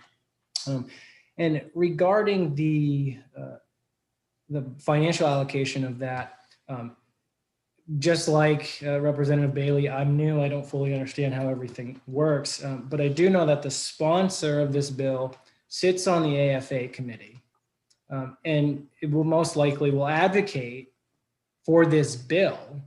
And if we show that we are in favor of it, we'd like it as written because it's a very calculated amount of money, and it's specifically $1 million because that is what is needed for the purpose of building the infrastructure. And so when the AFA committee is asked why the $1 million, not only could we answer, but there's somebody on that committee that can say, here's why, why it's a one-time need, and here's what we're looking at. And then if they say we just don't have it, we don't have the resources this year because it is a tight year, nobody is questioning that, then at that point we can chip it down. And if we have to get to that amount where that was recommended, 20,000, 50,000, what have you, we can do it at that point. And I'm not sure why that's not an appropriate way to go. Thank you, Representative Hassenfuss. I want to chime in that, excuse me, I lost my thought. Representative Bailey. Sorry, I forgot to lower my hand from before. Excellent. So now, the other thing that I will say, I'm in favor of this bill, and I'm in favor of it at the amount because it does seek to solve the specific problem, but also I am aware that there is a big unknown in our budget, and the unknown is the federal investment. And I could certainly see federal monies coming in that say invest in healthcare infrastructure that includes teacher education. And so I want to lead with the number that was actually requested. And if based on the reality when appropriations sees it is a changing time, if there has to be a negotiated down moment, then we deal with that at that point. But there very well could be influx of federal taxpayer money to support healthcare infrastructure that this might be relevant for. So that's where I stand on it. Representative Geiger. Thank you, Senator Curry. I just wanted to mention also, going back to the 4,500, I just wanted to remind us all that 4,500 and 6,000 was put into the bill 18 years ago. That's what master's degrees and PhDs came close to costing 18 years ago. Nursing is a very intensive program. It can't be done online. Master's is 2 years, and it requires a lot of clinical time in specific facilities with supervision. So it's, I just remind us that the 4,500 is not, it's not that there's a leap. That's what it cost 18 years ago. It was never funded. Now we're at a crisis point. And I would second everyone else in saying, I think we should pass the full amount and fight for it before appropriations, and then allow them to chip it away if it looks like they're willing to fund it at some level, but not at the full funding. And Representative Austin. Thank you, Mr. Chair. There's a small piece of entry level that I'd like to share with you folks, just in case you're not aware of it. Perhaps in your own adult ed back home in your adjacent to your high school, we have a very good program here that trains CNAs. They're affiliated with, I think, both maybe CMMC and St. Mary's. Now, what is important about that does help a great deal on the drain of the completely, baccalaureate nurse, particularly in your assisted living and your nursing home facilities where there is a great deal of need for this kind of profession and service. But what it has created with us, which I've been so fascinated by and I've been supported, is that it has been both male and female, and they've started, and they did that just to get their feet under them and to have a living, if you will. But they found out they really love nursing, and so they have in turn tried to go on and engage in a fuller program. So there is a very significant minimal engagement entry level there that has been trying to also feed this. So even though it's been tried for a good many years, a lot of the peripheral options that any of the health folks could come up with have been tried to keep supplementing the loss that we have as people retire. So I just share that for what it's worth. Thank you very much. Representative Bernard. Thank you very much, Senator Curry. I wonder if there's any way that we can get, and I know this must vary a lot, but an average cost of what a master's degree program would be for nursing. And also, I just wonder, and by the way, I'm being persuaded to go in favor of this because I know the need, and I happen to work for a community college that we do need. We do hear about the issue with needing more faculty, as well as I'm also hearing about we need to have more quality students. We have turned away students before, but not because we just can't, because there are many that apply and we screen very, very heavily. So, I think that that's a good thing. We've got very, very good candidates, and they end up having a very high percentage of passing the NCLEX first time. But I wonder anecdotally, we talked earlier about nurses who are in the field, first of all, versus nurses who teach, and that they may be two real different sets of people. And I just want to make sure, and maybe Representative Geiger can talk about that, about is it easy to make that transition, or do most nurses there's an innate quality about them that is our teachers? I guess I'm wondering if this money issue is the thing that is really holding people back from being faculty. Representative Geiger, did you want to try to respond to that, or I could also bring back. Yeah, I'd be happy to respond in part, but also bring back Representative Meyer and Lisa Harvey McPherson. Nursing, like many other professions, and we got to hear that this morning with electricians and crane operators, there's a long process of slowly increasing professionalism. So when I got to Maine and I was hired at Penn Medical Center in Rochester, I was the second BSN nurse they had ever had at that hospital. At that time, it was 3-year. It was an apprentice program where you went through 3 years of hospital training. Mostly it's, I think it was St. Mary's was one of the big ones.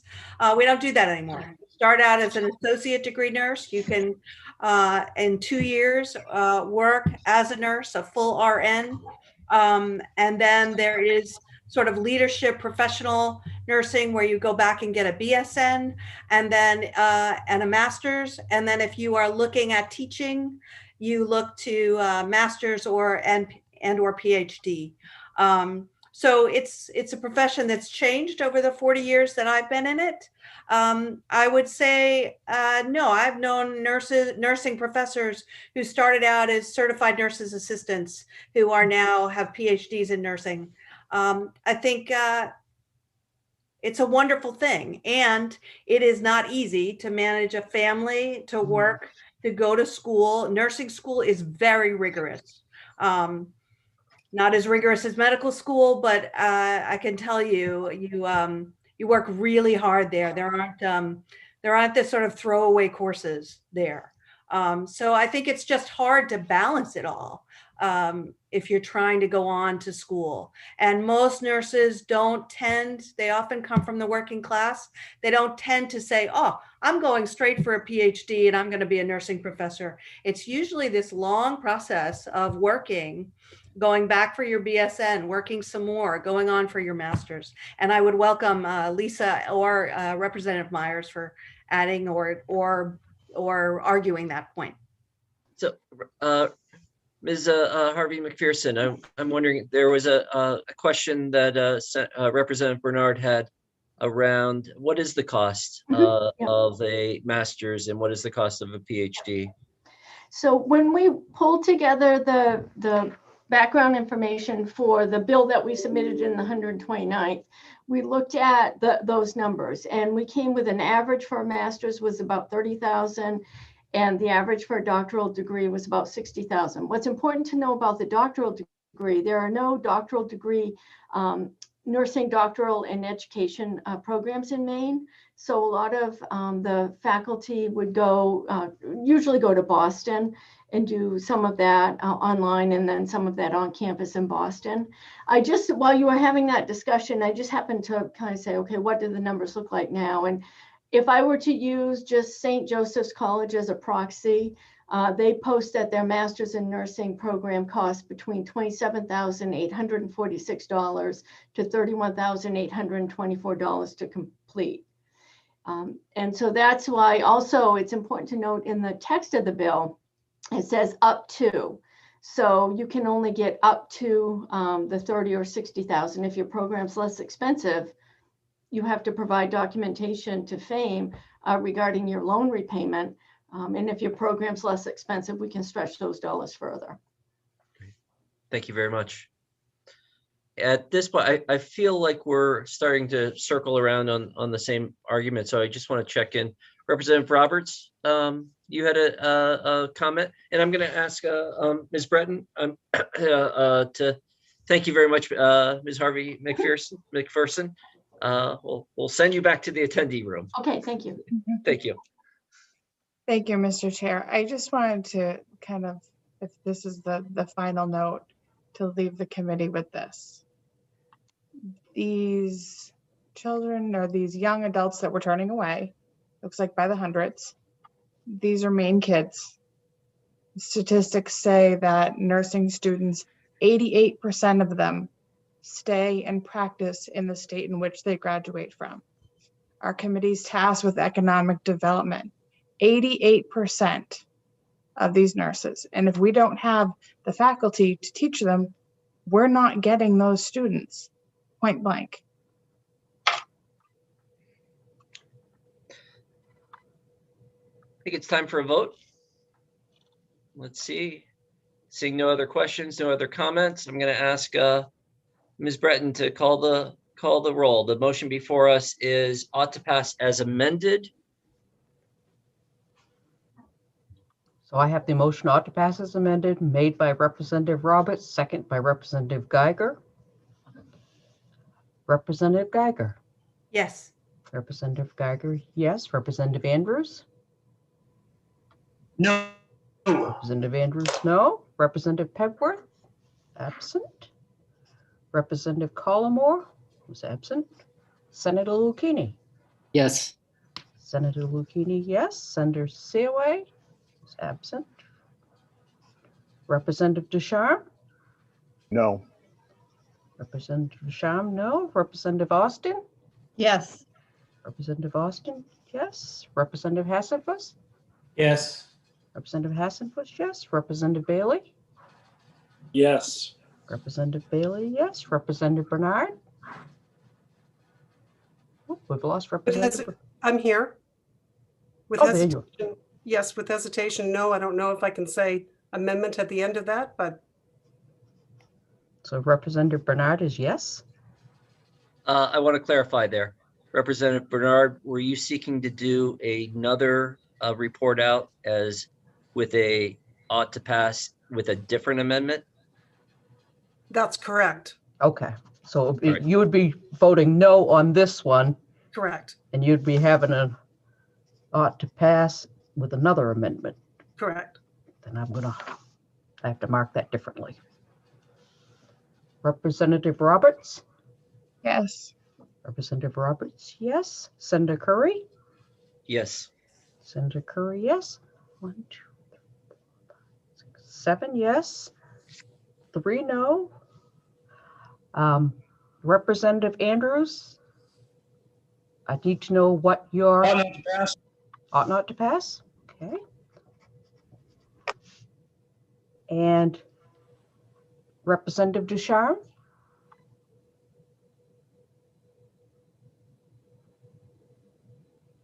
Ought to pass amended. So the same as Representative Bernard?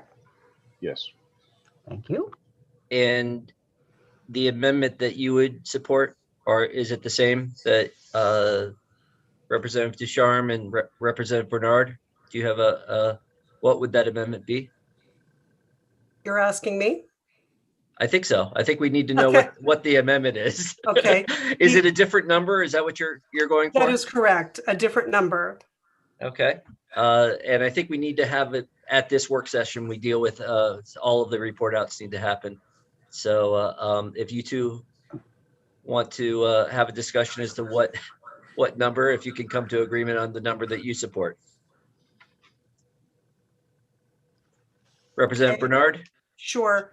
I would say 20,000 for the master's degree and 40,000 for the doctoral degree. And may I explain my reasoning? Please go ahead. Okay. That the reason would be we would actually be able to, that maximum of 20,000 for the master's degree and maximum of 40,000 for the doctoral degree. I believe we would actually be able to help more people with, I'm not even talking about the bottom line number of $1 million changing. I'm talking about the number within the bill changing so that more people could consider going into becoming a faculty person. And from what I had heard in the earlier testimony, that there are those who want to teach so much and those who are teachers at heart that change in amount is probably not going to stop anyone, because what we just heard was that 30,000 actually pays for could actually pay for an entire master's degree, 60,000 for an entire doctoral degree. And this at least would open the door for a few more people who want to be faculty and therefore bringing in more students. So thank you very much. Is Representative Ducharme, are you on the same amendment, or would you like to have a report out that's different? I would concur with Representative Bernard. 20 and 40 is good. 2040 with a max of 1 million. Right. So the cap is the same, a max of 20 for a master's and a max of 40 for a PhD. So we have, at this point, we have 7 ought to pass as amended, and the amendment is Representative Chair Roberts' amendment, which has the 30/60 with $1 million cap. We have ought to pass as amended 2, which represents Representative Roberts, Representative Ducharme, and Representative Bernard, which has the same cap, but a $20,000 for a master's degree and $40,000 for a PhD. And we have 1 ought not to pass, and we have how many absent? 2? 3.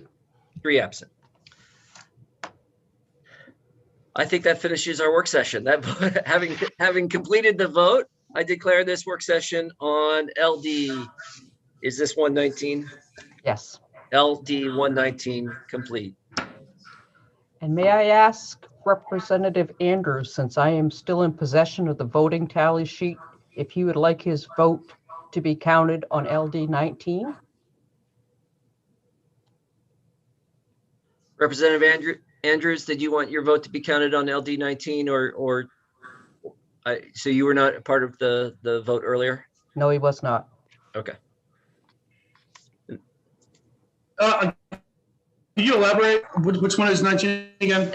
LD 19 was the Maine State grant. It was a corrections to align Maine State statute with the 529 plans align Maine state statute with the federal changes in law related to. Raising the ceiling. Yeah, no, not the ceiling. This was around the 529 plans for the Maine Education Savings Program. If you'd like, you're welcome to rewatch the video and contact Ms. Breton. We have 2 days. So. Okay, sorry. good for me. Excuse me, did I say that wrong? Contact the presiding officers, not the clerk. Right. Thank you very much. That did change. Yes, I have to turn in the voting sheet today, so they'll have to contact the speaker's office for the representative. If he doesn't want to vote today, he'll have 2 business days at noon. So he'd have until Monday at noon to vote.